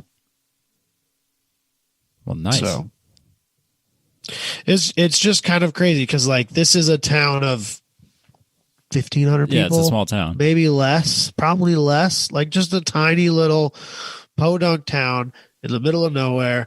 Like, I don't even know if they have a grocery store. They have like a gas station, a parts store, and a hardware store, and there's probably there's probably like a tiny little grocery store there. But I mean, it's just this tiny little town. And here is this like immaculate world-class restoration Studebaker. Or sorry, Packard. Packard, yeah. That could be like on the lawn at Pebble Beach. Yeah, I would imagine, even if he did drive it around, no one in that town would even realize its significance or value. Yeah. So it was just really cool. I was really taken aback by seeing it. It was really cool to get a chance to be that close to something like that, something so rare. Maybe this is kind of terrible of me, but in general, I find pre-war cars to be relatively uninteresting. I'm right there with you. I mean, more often than not, a car that old, you never see it driven. It's just like a show car piece, and I kind of lose interest in that right away. Just 'cause that's not really my thing. Yeah, but I can always appreciate, what it is. Even if I'm not, even if it's still not really neat to see it. Right. Like I would love to get an opportunity to get that close to like a Duesenberg or something like that someday. Volo in Chicago. There's like a whole room of them. Yeah, that's true. So, but yeah, it was just, it was really cool. The guy he is a level of meticulous and organized that I cannot even begin to fathom. Yeah, I would imagine that. I guarantee he looks at that car. Everything has its place. Nothing is where it shouldn't be. There's dozens of clear totes like on shelves and stuff like that in his garage, and everything inside of those totes is in folders, and it's all labeled and it's all perfect, and everything is just so. And I just can't imagine being at that level. No. How much anxiety did you have as your child ran through this guy's shop? I think I was more worried about it than he was, honestly. That's good. Your kid's been around. I mean, he doesn't. Yeah, he knows not to touch cars that aren't his and stuff like that. Yeah, he's got pretty good etiquette for a kid at a car show, which is not common. Yeah. But still, like, he was real good to begin with, but then the longer we were there, the more restless, rambunctious he got, more restless he got. And eventually it was just like, well, this is awesome, and I feel like I could probably stand here and talk to you all day long, but I'm going to get my kid out of here before something bad happens. Yeah, before he kicks a football halfway across the shop and drops the garage door hanger on it. Yeah, so let's I really appreciate the time, but I gotta run. So but yeah, it was super cool. I really enjoyed it. It was a lot of fun to see that. So God, I haven't done that. Like, it's been so long. I mean, this has been such a weird year that like I haven't really just like no car shows, no cars and coffee, no random meeting of people where you're just like, you like, let's check out this guy's car and you just stop and bullshit with him. I haven't done that in so long. Yeah, same.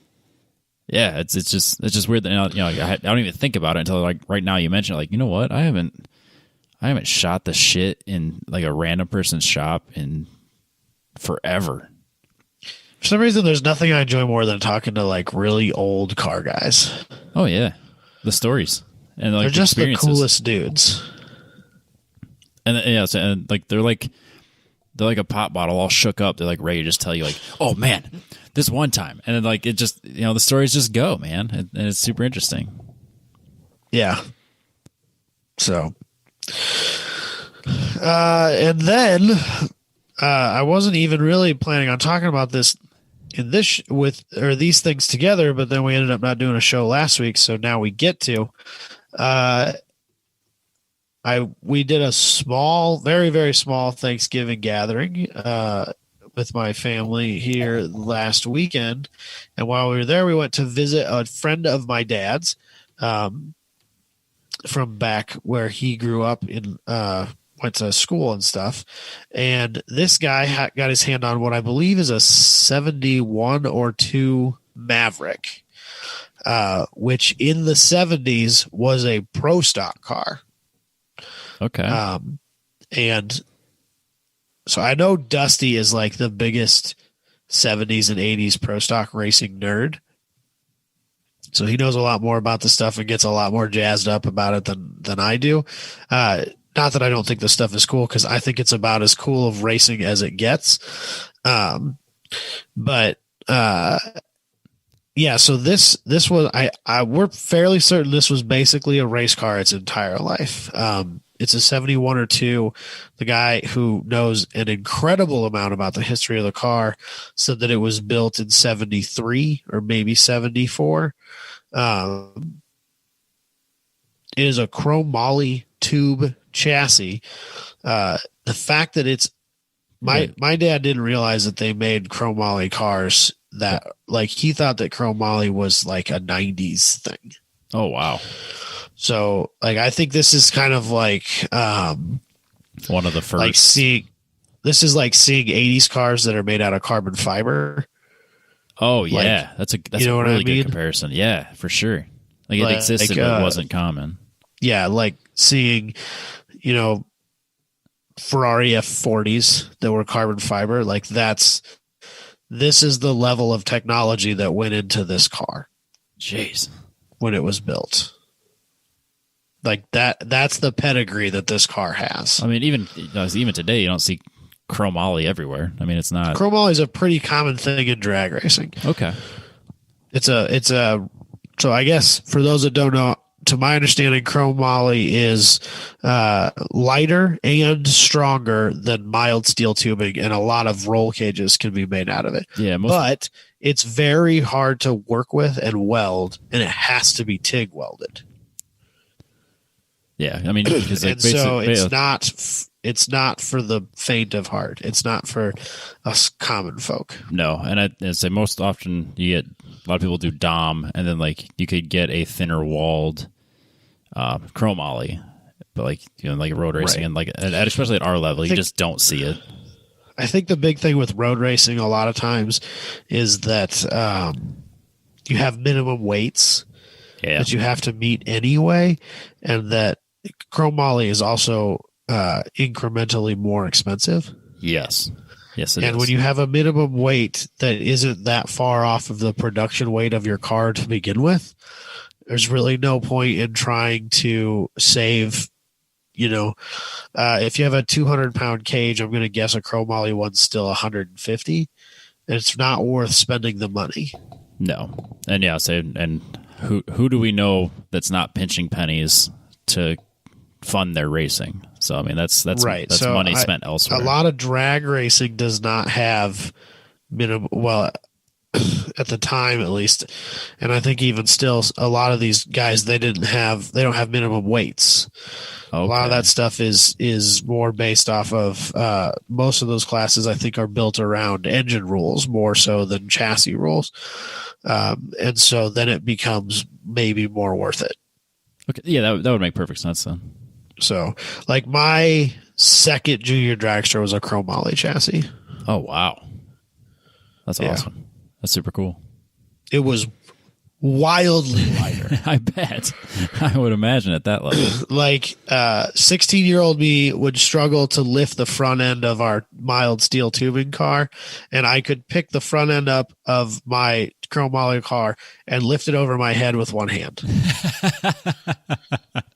That's awesome. Dramatically lighter. That's crazy. So, but yeah, the roof, basically what you see of the car here, the roof, the rear quarters, those are steel. He has glass doors, fiberglass doors, front end and deck lid for it.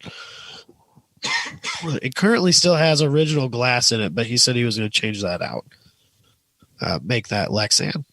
Okay. But then he's got a Ford 429, which is a pretty hard to find, rare, sought after racing engine. Or a Boss 429, I think is what it 409, 429. Shit, I don't remember. I'm going to get torn apart by four guys on the group this week. Yeah, let me zoom in. It is a Boss 429. There we go. Boss 429. Gotcha, bro. The one that's sitting there is just a mock-up block with the real head. He has an aluminum block that he managed to acquire, which is apparently quite a rare piece. I bet. He's going to hang a pair of turbos off it with a goal of making 1,000 horsepower, which I don't think would be that hard to do. Yeah, it sounds like a pretty modest goal. Yeah. Do you know anything about the transmission? That's backed up by a transmission called a Lenco transmission, which are the coolest drag racing transmissions known to man. I think these are cooler than sequentially shifted transmissions. I said it. It's super. Okay, so like before you get into it.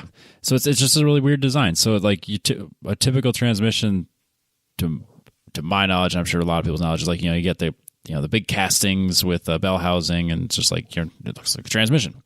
This one has like all machined and stamped parts. So you got like your bell housing, which looks like it's a stamped part, which I assume is like SFI rated or something. That is a titanium SFI rated bell housing. Neat. I'm like geeking out over here. Exact bell housing. Drag racing historian aficionados will really geek out about this. That exact bell housing came off of a Bob Glidden race car, which is a huge deal to the people who know who that is. No shit. Wow. And then it's just like it's got three different sections or four sections, and the three sections are like little cylinders that have levers going to the back, and then the back appears to be like the last gear. It looks a lot like a rotary engine. Yeah, that's a great way to describe it. The way that it's put together and the way that it looks a lot like a rotary. Yeah, it's very different. It looks like three separate parts with the bell housing in the front, and then like it would be, to me, on a normal transmission, would be like the reverse gear or whatever. It's like attached at the end. Yeah. So each gear is on its own lever. And it's 4. So when you're driving down the track, you'll start in first, yank second, yank third, yank fourth. So they start individual levers. Yeah. So you have 4 levers, and then so you like to go to first, you would pull the first one back. So I'm going to make some I'm not. Yeah, guesses I have no idea. based off of how I how I've seen these function, but what I think is if you look at the picture that you have probably pulled up right now, Yep. There's one with a red button and some wiring on it. Okay. I think that is the first gear lever. And I think if you push that button, it resets them. Oh, that would make sense. I think.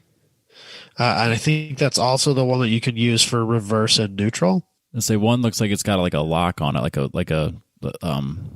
like a hand, not a handle. Yeah, it's like it looks like a pliers handle. It's got an extra handle in front of it. Yeah, I'm not quite sure. That one might be the reverse gear, I guess. I'm not sure exactly. And that one is how they work. And that one, if you go to YouTube and you search Lenco Lenco transmissions, there's lots of videos of people slamming gears with these, and they're freaking epic.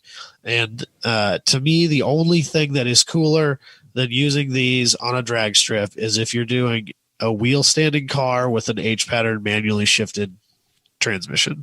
That is the only thing that is cooler than a Lenco, in my opinion.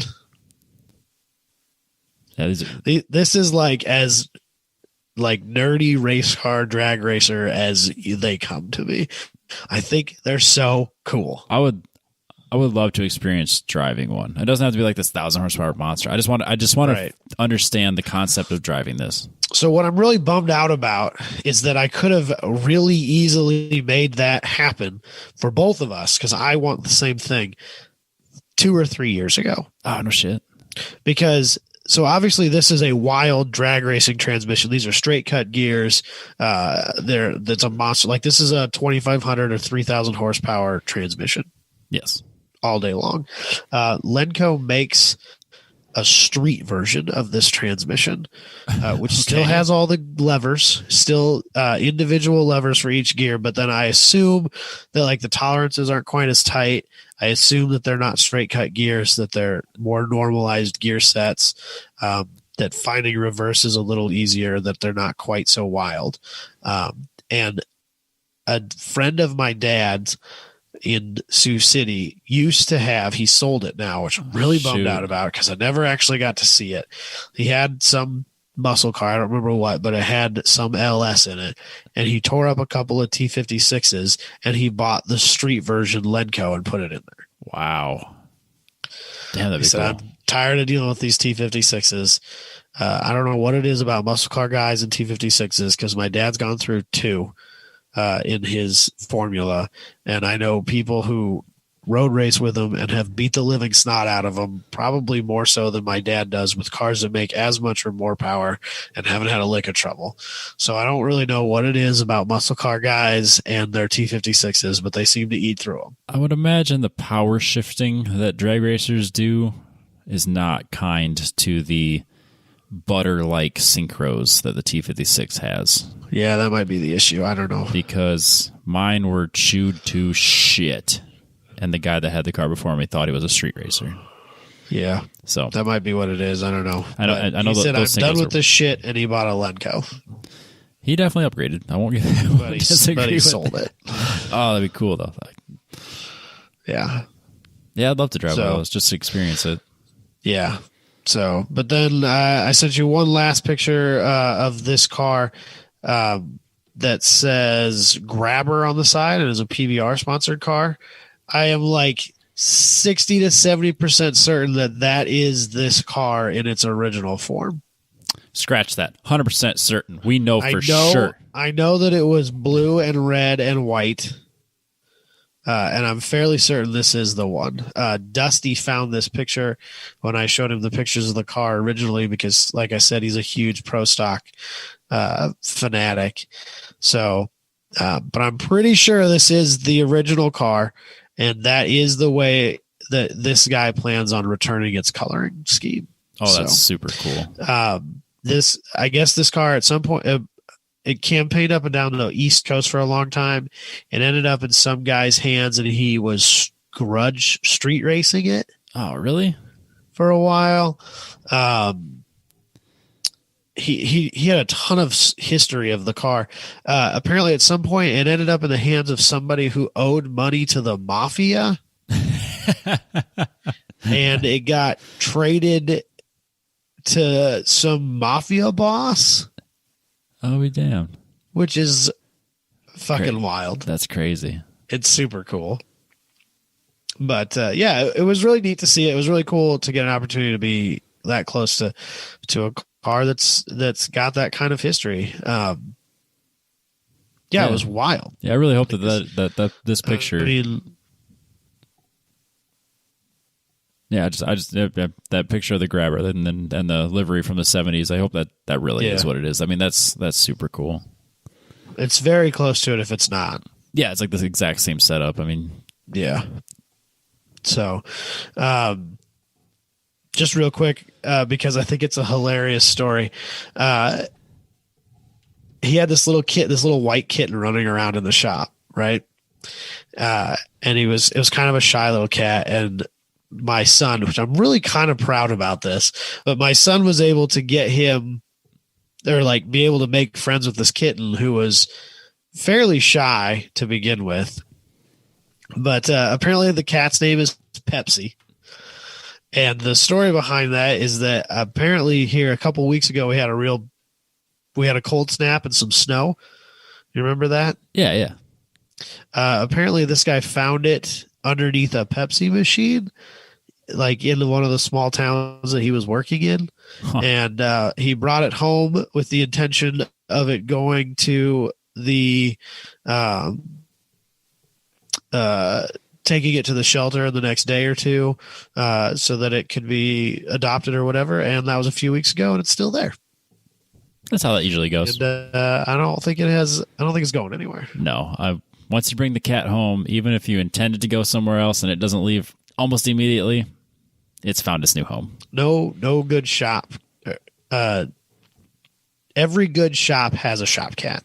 I've tried to tell Jess that. I'm sick of mice. Actually, did I tell you? I don't know if I said it on the podcast. Did I tell you about how I found this gigantic snake skin in my shop? No.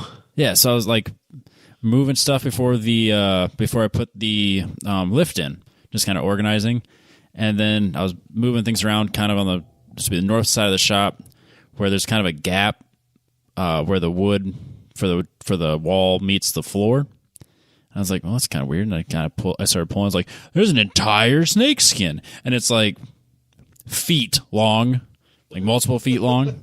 Like, oh, so there was a full-size snake living in my shop. Nice. But that also might mean that there was no mice living in my shop. So we'll take the good with the bad. Yeah, that's exactly. You just deal with some of those things sometimes, right? Yeah, I mean, the snakes here won't kill me. The timber rattlers from 8 miles over there might, but they don't make it. Garter snakes are fine, right? Garter snakes, ringneck snakes, bull snakes. Bull snakes are real assholes, but they're not that bad. They're not dangerous. And the timber rattlers aren't dangerous either, as long as you don't provoke them.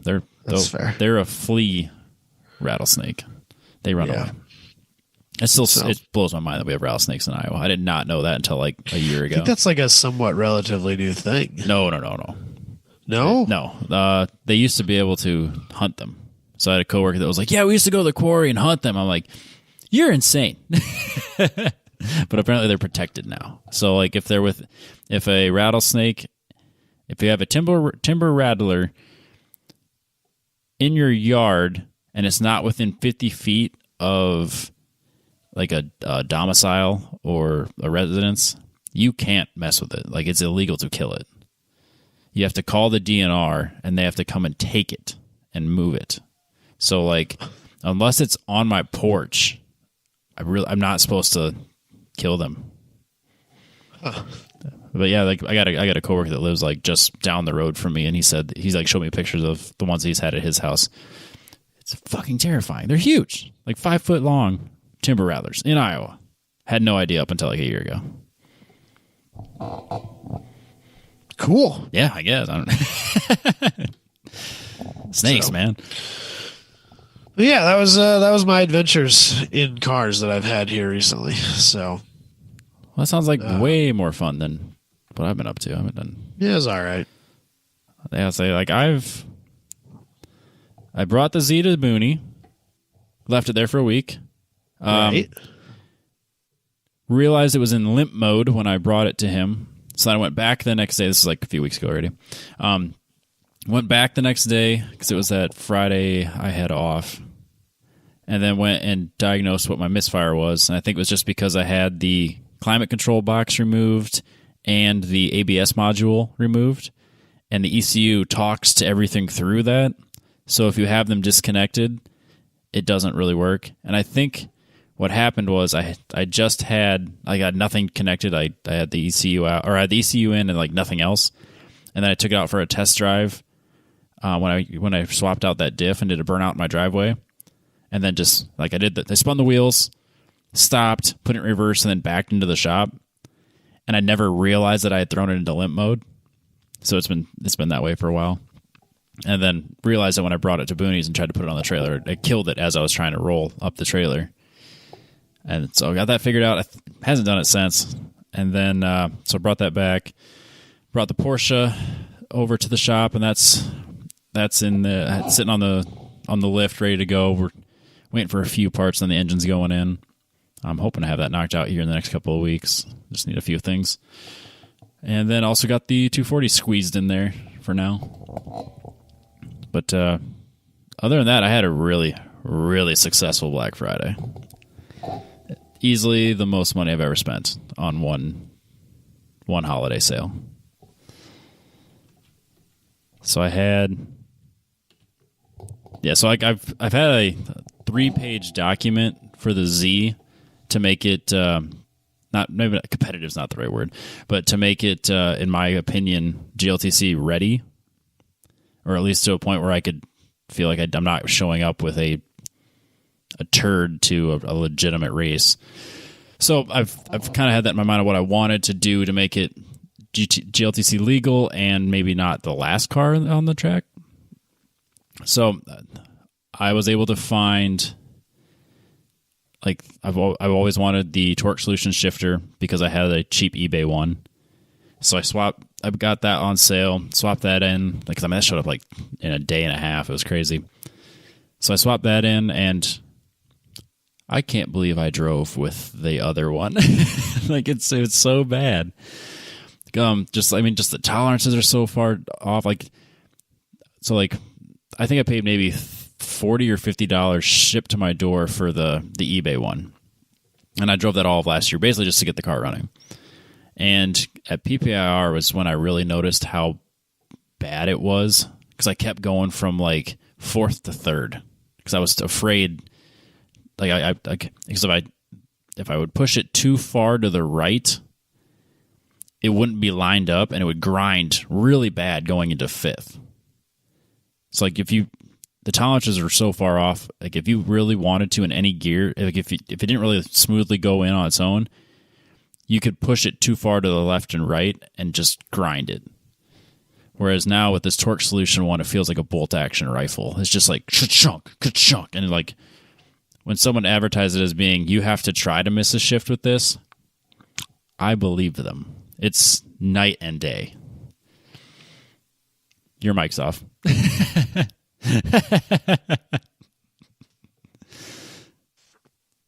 think you're back. No, you're not back. Keep trying. Your default microphone. There you are. You're back. Am I here? You're here. You are back. Yeah, I don't know what happened. It's all good. But that's super cool. I think that like really nice shifters are the best. Yeah, I've always had okay, because I had a B&M on the SR20 setup, and I never had any issues with that. And then for the LS swap, everyone just kind of goes to the MGW because it's like kind of like $150, $200 shifter. You can rotate it either like 12 o'clock, 3 o'clock, 6 o'clock, 9 o'clock to get to put it where it needs to go. So I mean, everyone just kind of goes that route, and MGW is a really high quality shifter. And then with the Z, I just wanted something that ran, and then now I spent the money on this one. It's a really, really nice setup. And then, so I got like all my safety stuff.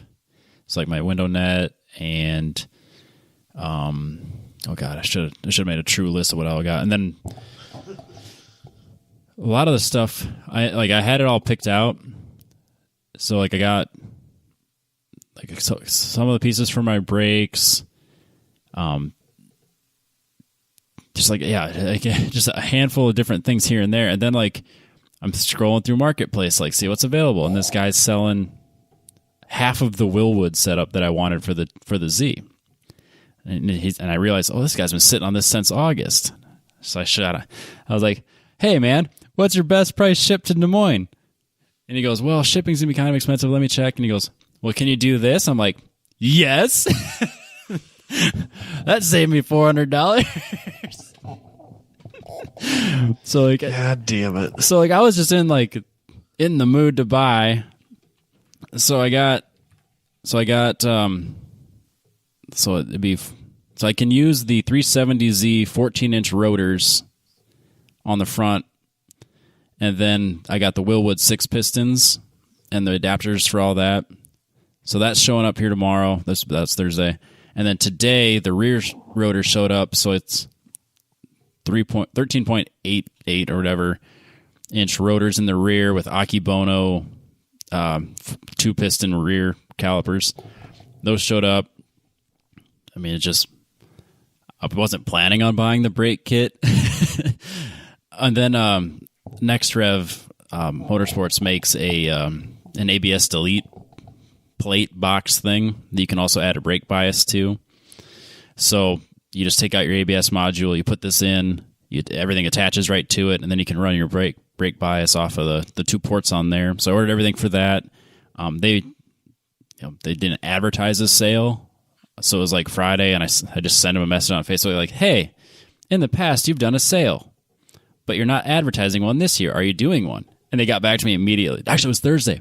It was Thursday because I was at home because I didn't go to any Thanksgiving things. It was just me and Jess. Yeah, we didn't go to Thanksgiving. We still got COVID. Anyways, so I messaged on Thursday expecting to get a response later. And I get a response immediately saying, yeah, we're not advertising. It's been kind of a weird year. What were you looking at? And I was like, well, this is what I want. And he's like, well, let me give you 10% off, and we'll do it right now. Great. I was going to buy it anyways. Jesus. Yep. So it was just, I was going to piece together, just buy everything that was on sale and then just kind of keep my eye out for the rest of the year. And then instead I bought everything all in one failed swoop, just one swoop. All my big brake kit, all my safety stuff. I should have saved it. All the interior stuff. So my dash is gonna be all done. All my my oil pan spacer. So I have that extra quart of oil. My cooling mod. That's the only time the stuff's ever on sale. So I don't want to ruin that engine. So I got the Pathfinder cooling mod. So on the 350Zs or Xterra? No, it's that. They said the Pathfinder is what they advertise it as. Okay. But on the 350Z VQ setup, there's a hot spot where the coolant kind of gets stuck on the back head. I think it's on the passenger side. Omni does the same thing. Yeah, on the passenger side, I think. So what you do is you take the pipe that connects the heads in the back for the Z, and you take that and you throw that away, and then you replace it with the Pathfinder. I guess it could be the Xterra, but you replace it with the manifold that attaches the heads. Then it also attaches to the block and has a separate thermostat. So then you just attach that. So I got that included as well. So yeah, I went from not having any of this stuff to I have all of it in November. So I'm pretty pumped about it. So the Z, I'm hoping to have most of that put on by the time it goes back to Booney, so he can finish the cage, and then I might have this rocking and rolling by mid-January, when I was hoping to be done by April. So that means that you can take it to the next GLTC event at Super Lab Battle at COTA. Is that in February? March. Oh, maybe. Yeah, but COTA scares me. Not because of anything besides just the cost of if I fucked up at COTA. I figure as long as you don't oil down, which I've done in this car. Well, yeah, but now you know what you got to do to not do that. That's true. It's fine. Yeah, just buy a diaper. it would be if I For went real, to Coda. I don't know why people don't use these. That's a thing. Like, I don't know if you know this or If not. I went to Coda, I would have to buy a diaper. I'd be too paranoid because I don't know why they're not, because it's a mandate in some drag racing classes. Right. I don't think we've talked about it on the show. Describe the diaper a little bit. So if you Google engine diaper, Jegs has them for $100, and it's literally like a canvas bag almost that just sits around the oil pan and bolts to the sides of the engine. This one's universal. It's not SFI rated. Probably could get one that is, but it has replaceable pads inside of that. That just if you have, like, if you puncture a hole in your oil pan or something like that, this will catch it all. Yeah, so unless you shoot a piston all the way through the block and stuck into your subframe, Eric, this should be okay.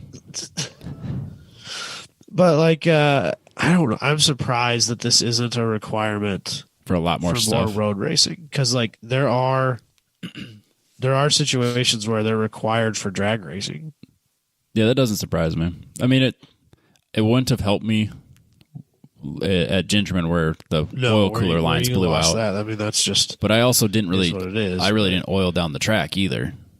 Like they didn't use shit to clean it up. Like, it was shockingly little amount of oil. Yeah, I think it was just luck, really.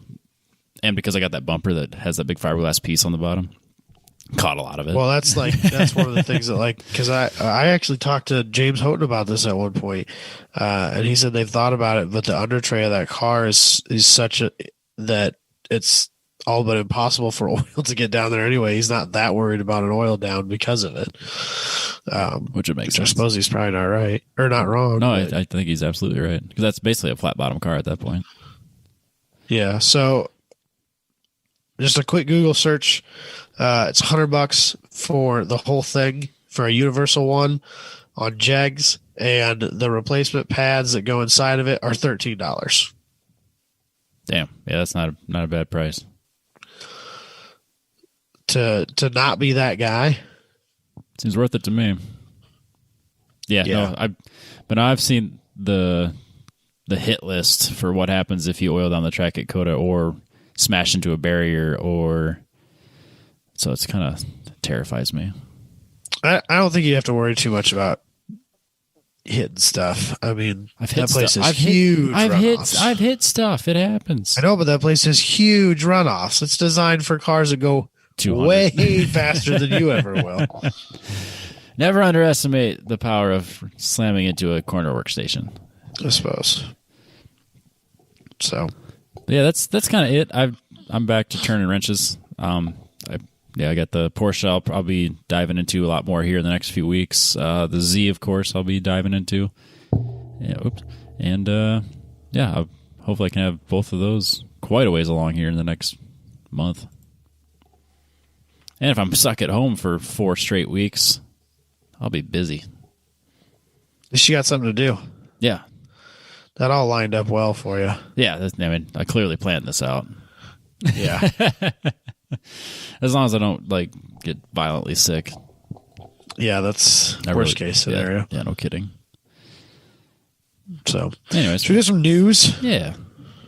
As always, our news is presented by Apex Pro, apextrackcoach.com. If you want to do a little bit more research on it and get your chance to buy your own, if you use our code 10tenths at checkout, you get a free window mount. I'm a huge fan of this. I plan on using this on every car that I'm doing either racing or time trials with. I actually designed my center stack on the Z to include a little cubby, like a tray, so I could put my iPhone in there. And it's like such shitty tolerances that it doesn't really open very well, so I don't have to worry about locking it. But because I was like, oh man, how am I going to lock this? And I got it. I'm like, oh, this is a Chinese piece of crap. So it's not going anywhere.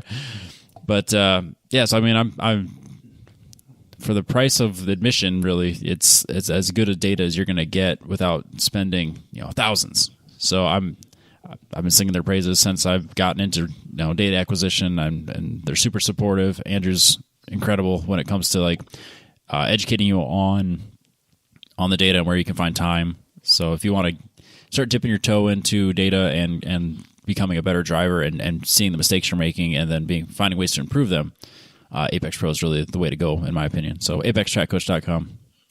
Reach out to me if you have any questions. I usually have loaners at events, or if you're going to an event in the next few months and want to try one, get a hold of me, because I have 2 spares that I'm not going to be using for a while, and I'd be happy to let you try them for a weekend. So yeah, reach out to me. Andrew he finally popped his Grid Life cherry. Yes, he did, and he did NOLA. Very, very. And he well. He did pretty well for a car that was definitely not prepped to the limit of the rule set. Got a podium. Yeah. And from what I heard over on Slip Angle, he quite enjoyed himself. So pretty cool. Yep, I remember watching him, and I reached out to him and said, "Man, you know that's awesome. First event, and yeah, again, not a car that was built to the class, and he finished. I think it was third. They already finished second in one of them. I think he finished third in one, and I think it was like fourth and fifth. Okay, I remember watching the third for the rest of them. Yep, I remember watching him finish third. I watched that race. Yeah, so pretty cool. Side note: now that I opened my Jalopnik article for our first news article, and the top ad is a Jegs ad, and 8 out of the 16 things on this ad are diaper-related products. That's what you get for searching. Because I Googled engine diaper.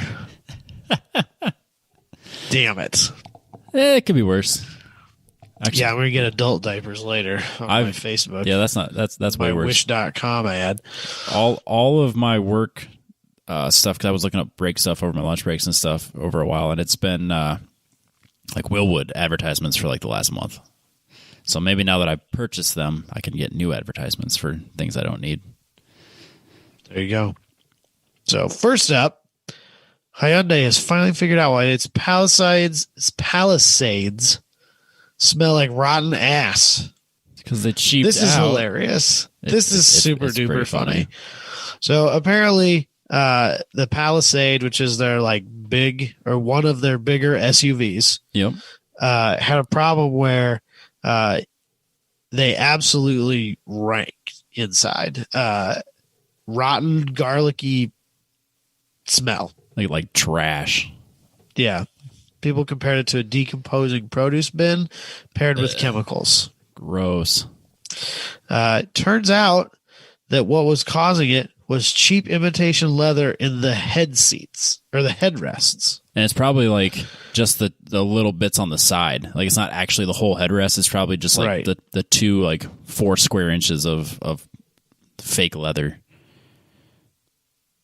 Yeah. So, I just think it's hilarious. Like, it just seems like such an insignificant little thing. But then the weird thing was the TSB was the first one came out as take it to the dealer, and they basically just like tear open the headrest and like force a shitload of Febreze in there, and then you hope that it works. And then when it doesn't, because of course it didn't, you have to go back, and then they do it again. And then, if it still isn't fixed, because of course it won't be, then they replace it. Like, why wouldn't you just replace it off the bat? The amount of time that they're going to spend messing with it, because of course it's not going to fix it. You're just covering, like you're literally covering the shit smell with poopery. It's not going to fix it. So I guarantee, like this was one of those things like, we'll save $100,000 over the life of these vehicles if we replace this little part with synthetic leather. And then of course they don't, do the full mitigation of the supplier, and then the supplier sends them like, oh, we can save money if we send them this material, and it just kind of snowballs from there, and then you get these really shitty products on a very expensive truck or car. Yeah. So it is limited to specific trims.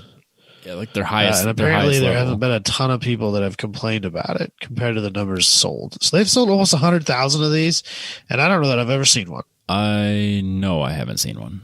I think if I it did, might I just didn't. blend in, but that front end's pretty atrocious. I feel like I would have noticed that. I see Tellurides I've seen fairly often. I've seen a couple Tellurides, but I don't recall I've never seen ever a seeing one of Palisade these. No, that I remember, and for selling 100,000 of them already. I'm going to see them every day now. When I leave in 3 weeks. That's probably true. But yeah, I don't recall ever seeing one of these. But yeah, it's funny that the highest level of trim is the one that gives you problems when it comes to quality of like smell and stuff. You'd think like the cheap ones would be like, the car that they're trying to save money on that Right. they'd have these issues with. Right. So hilarious. Yeah, super weird. Next up, speaking of seats, the new F-150 has this max recline seat that will open up completely flat. So Or fold out full flat, so you can take a nap. backwards. But you got to get out of your truck to lift the rear seats, then get in the front, and then lay it back. And Where do my legs go? You sit in the seat with your legs on the floor like you normally would, and then you just lay flat. That seems so incredibly uncomfortable to me, Robbie. You have to be dead tired to comfortably sleep that way. But they did design these seats to be more comfortable, like like an airliner. So like they have multiple components to them, and maybe not economy class, but like more like business class, like seats like that. So they're supposed to be like super comfortable, and I think some of them even have like a massaging feature. Oh, I'm sure they do. And this is only available in like the King Ranch and I think some other like super high. The max recline seats will be offered in the King Ranch, the Platinum, and the limited F-150s. Nice. If you're looking to combine this with manual crank windows on your work spec XL, tough. Dang it. Which is a real bum deal because I spend a lot of time sleeping in my truck, my work truck. Yeah, I think. I mean, I bet this is more common than you realize. Like contractors or people that travel a lot for work that actually require a pickup that still also requires traveling. But man, I just can't imagine that that's comfortable. That looks so to have my knees bent down, and my feet down like that. It's not a good sleep. No, that's a power nap. Just sounds incredibly uncomfortable. Yeah, you're doing a power nap. But that's what I like. I would just tilt the seat back like normal and crash like I do all the time. Yeah. What they need to do is make it so that it's completely flat below the seat in the back. So you just lift that seat up, and then you have a nice, comfortable, like twin size mattress area. Yeah, I mean, sleeping in the back of the truck is not a problem. Like you just throw a little air mattress back there. It's super comfortable. My boss actually offered to buy me one of those like mattresses that are designed to go in back seats of trucks. I have one if you want it. The air mattress one. He actually offered to buy me one of those for my new truck that I still haven't gotten yet. Maybe get the truck first. Well, we have it. It's at the shop. In fact, the Splice Lab topper thing has been mated with the truck. But then they realized that they forgot to hook up some brake lights or some shit. Oh, shoot. And so now the thing's got to come. It's got to come back out. Oh, shit. And we barely got it in there without breaking it with our forklift because it's too big for our forklift. And so we're waiting. They were supposed to ship us these jacks that attach to the side of it that you can use to lift it up and drive the truck out from underneath it. Oh, kind of like those like those campers. Yeah. Yeah. Well, the jacks didn't come with it like it was supposed to. Oh, of course not. So we're waiting for those to show up so they can take it back out of the back of the truck and wire it in correctly and then put it back in there again. Oh, what a pain in the butt.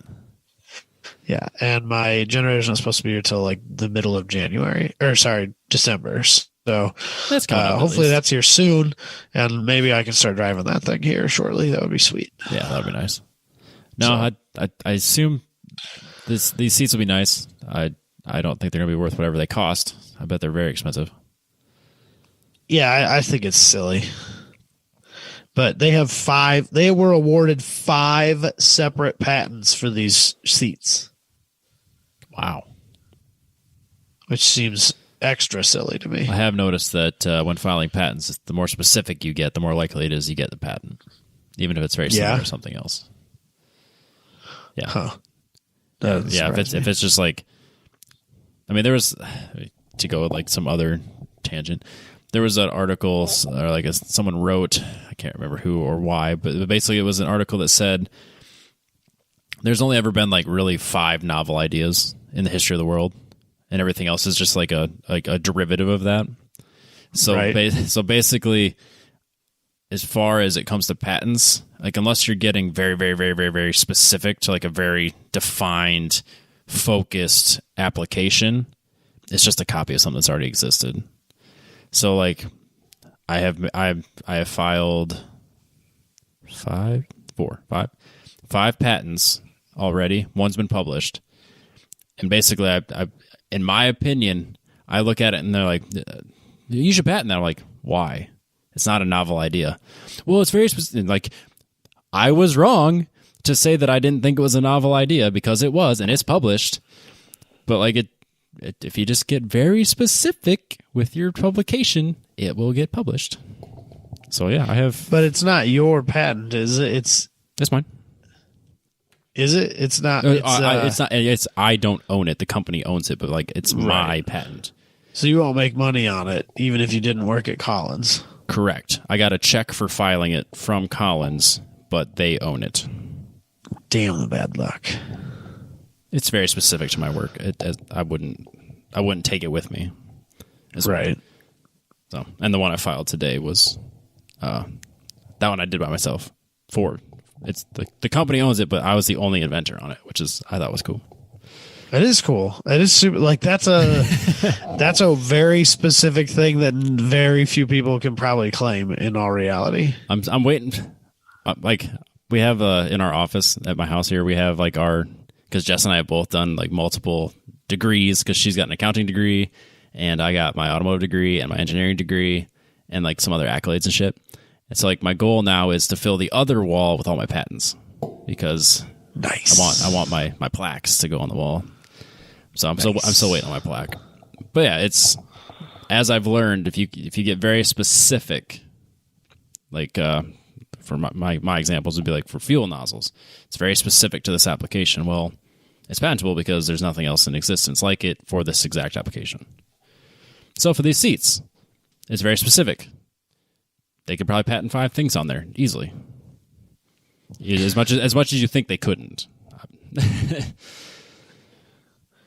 Maybe it's not that they couldn't as much as they didn't need to. Well, I won't disagree with that at all.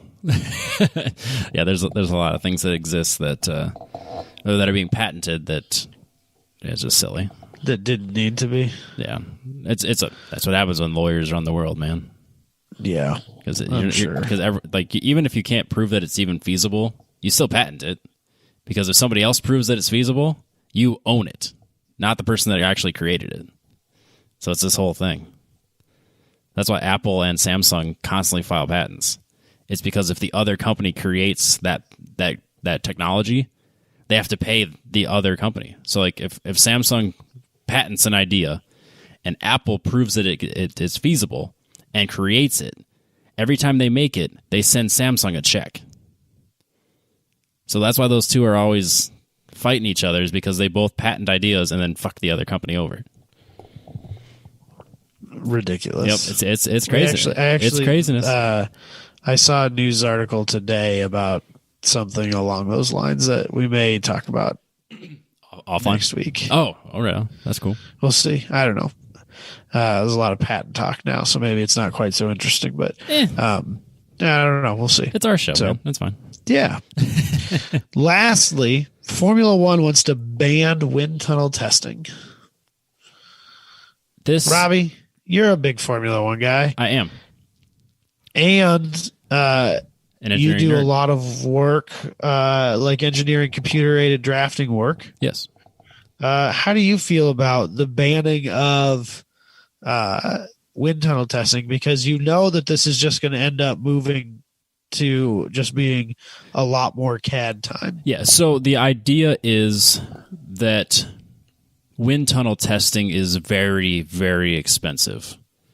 So the idea being that, like, the Mercedes and the Ferraris and even the Red Bulls of the world, they have a bigger budget than, Haas or the Williams or, even not Force India, obviously, Racing Point, but or even Alfa Romeo. So the idea is that if they eliminate wind tunnel testing, that expense can be eliminated. And now let's just say Ferrari allocates $20 million to wind tunnel testing every year. Well, now if they take that out of the budget, then the budget can now be $20 million less. And that's kind of the theory. But they're making the assumption that CFD and CAD and stuff is capable of getting you to 100% efficiency and accuracy, which it's not, especially in aerodynamics. So, I mean, they'll spend millions and millions of money and time on engineers doing CFD work on their aero, and then they need to do it in a wind tunnel to prove that it's that last extra 5%. Because I mean, CFD will get you 80%. That wind tunnel is going to get you the rest of the way. But if you throw a car on track and think that you're there at 100% with CFD only, it's not going to be there. It's not going to be not going to be as efficient as it could be. You had to make assumptions somewhere along the lines. It's not right. I mean, that's just reality. So the only way I see this working is if they limit what they allow for aero. So if they go to simple splitters, simple spoilers, simple ground effects, then you could kind of go that direction and limit the amount of CFD you would require. But right now, if you're going to go with the splitters and wings that have like 37 elements, you can't really do that because your cars will never be truly efficient or even safe. And it's air quotes simple because it's Formula One. Yes. But I think, so right now, Red Bull has Toro Rosso, which is a kind of a junior team, right? It's essentially, yes. But they're not allowed to share car designs? Yeah, they're separate teams. So why can't they? So I think that would be, that's politics for the most, probably the right answer. But wouldn't it make more sense to allow, because a lot of these teams that have less money are also junior teams to other, like in essence, junior teams to other higher budgeted teams. Wouldn't it make more sense to kind of open that up a little bit, let them share a little bit more? You would think that it could go that way, but yeah, then at the same time, then you just have a Mercedes with 4 cars, or a Ferrari with 4 cars, and then you could look at it. Well, now you have Ferrari's budget paired with their junior team's budget, so now that budget just got bigger for both of them, and where I guess. And again, wouldn't that make it so that the wind tunnel would be a little more feasible? Yeah, but then you're requiring teams to team up. So whatever the highest ranking teams, I suppose, because then you're just adding players to each group. So now you just have, we'll use examples that maybe aren't necessarily true. So you would have Red Bull and Toro Rosso basically as one team, and then you'd have Mercedes and. Not Williams, pink but Mercedes. Yeah, pink Mercedes. Yeah, so you'd have Mercedes and Racing Point basically as one team at that point. So I understand wanting to do budget cuts, and I understand wanting to level the playing field, but I think they almost have to limit the amount of design required rather than limiting the amount of testing allowed, because limiting testing is not the answer. It just potentially puts a more dangerous car on track or an underdeveloped car. So you have a car that you're like, well, on theory, these canards are going to make it super fast. But in reality, it actually makes turbulent air in front of the left wheel only, and then it gets a vibration at 200 miles an hour, and then it's super unstable, which you would never know without doing it in a wind tunnel or on track. Well, unless our CFD is remarkably better than it probably currently is. It's better than it was 5 years ago, 10 years ago, 30 years ago. Well, so but it's still not perfect. 10 years ago, Virgin Racing had a car that was completely designed on a computer. No wind tunnel testing at all. Right. It managed to not finish any higher than 14th in the season and retired 15 out of the 19 races. Yeah, that doesn't surprise me. Because, there's a huge gap between CFD and the real world, as close as it might be. And when you're talking about, even if it gets you 80% of the way there, 20% is a big jump in Formula One. Right. And for a $2 million car that measures their tolerances in 10,000ths of an inch, right, that's a big difference. Like it's one thing to have even top level time attack teams not using wind tunnels. Right. It's a whole different world when you're talking about Formula One. Yeah. No, I every time they say something like they're only going to allow this much testing, or they're only going to allow this much wind tunnel time, or like, I feel like they're shooting themselves in the foot and they're focusing on the wrong way. If they really want to go that way, they have to go to the point where those things aren't truly needed as much. So yeah, like I think it's silly that the wings, or the front wings, like, yeah, it's not truly splitters, but the front wings of these things have 7 different elements and then a bunch of other canards on them. If it had like 2 or 3 different pieces to it, you could be a lot more accurate with CFD. Yeah. So I also think that they're too aero. Like, my personal opinion about Formula One in general is that they're way too aero dependent, and that's what leads to shitty racing. Because as soon as you get in dirty air, well, now you're slower, and that in my opinion, that's bad racing. So it's great for time attack. It's great for burning down fast laps. But if you can't get within a couple car lengths of another car without having it dramatically affect the way your car handles, I think it's time to focus on something a little bit different, especially when you're trying to have a wheel-to-wheel race. So I would like to see much more simple aero. I actually agree with you. That's weird. We never agree. So because I'm the aero guy. I get that. Yeah. That's weird. But I do think that it's a little too they're a little too wild and out of control. I absolutely understand and agree with the fact that aero should be limited in wheel-to-wheel racing.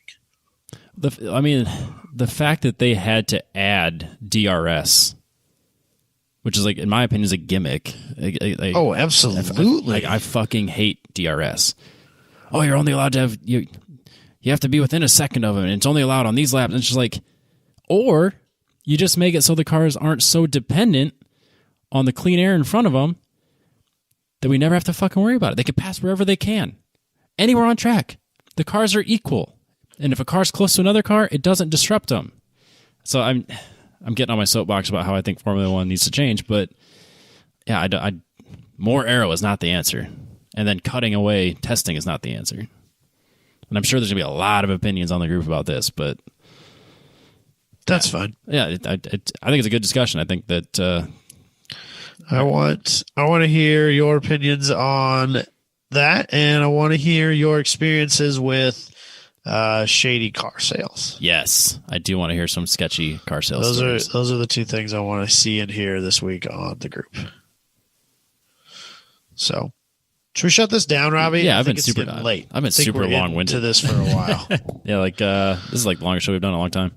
Yeah, we should shut her down. Okay. Well, we'll hopefully survive for the next week and be back on. And if not, I'm sorry. If so, we'll catch everybody else next week. See ya.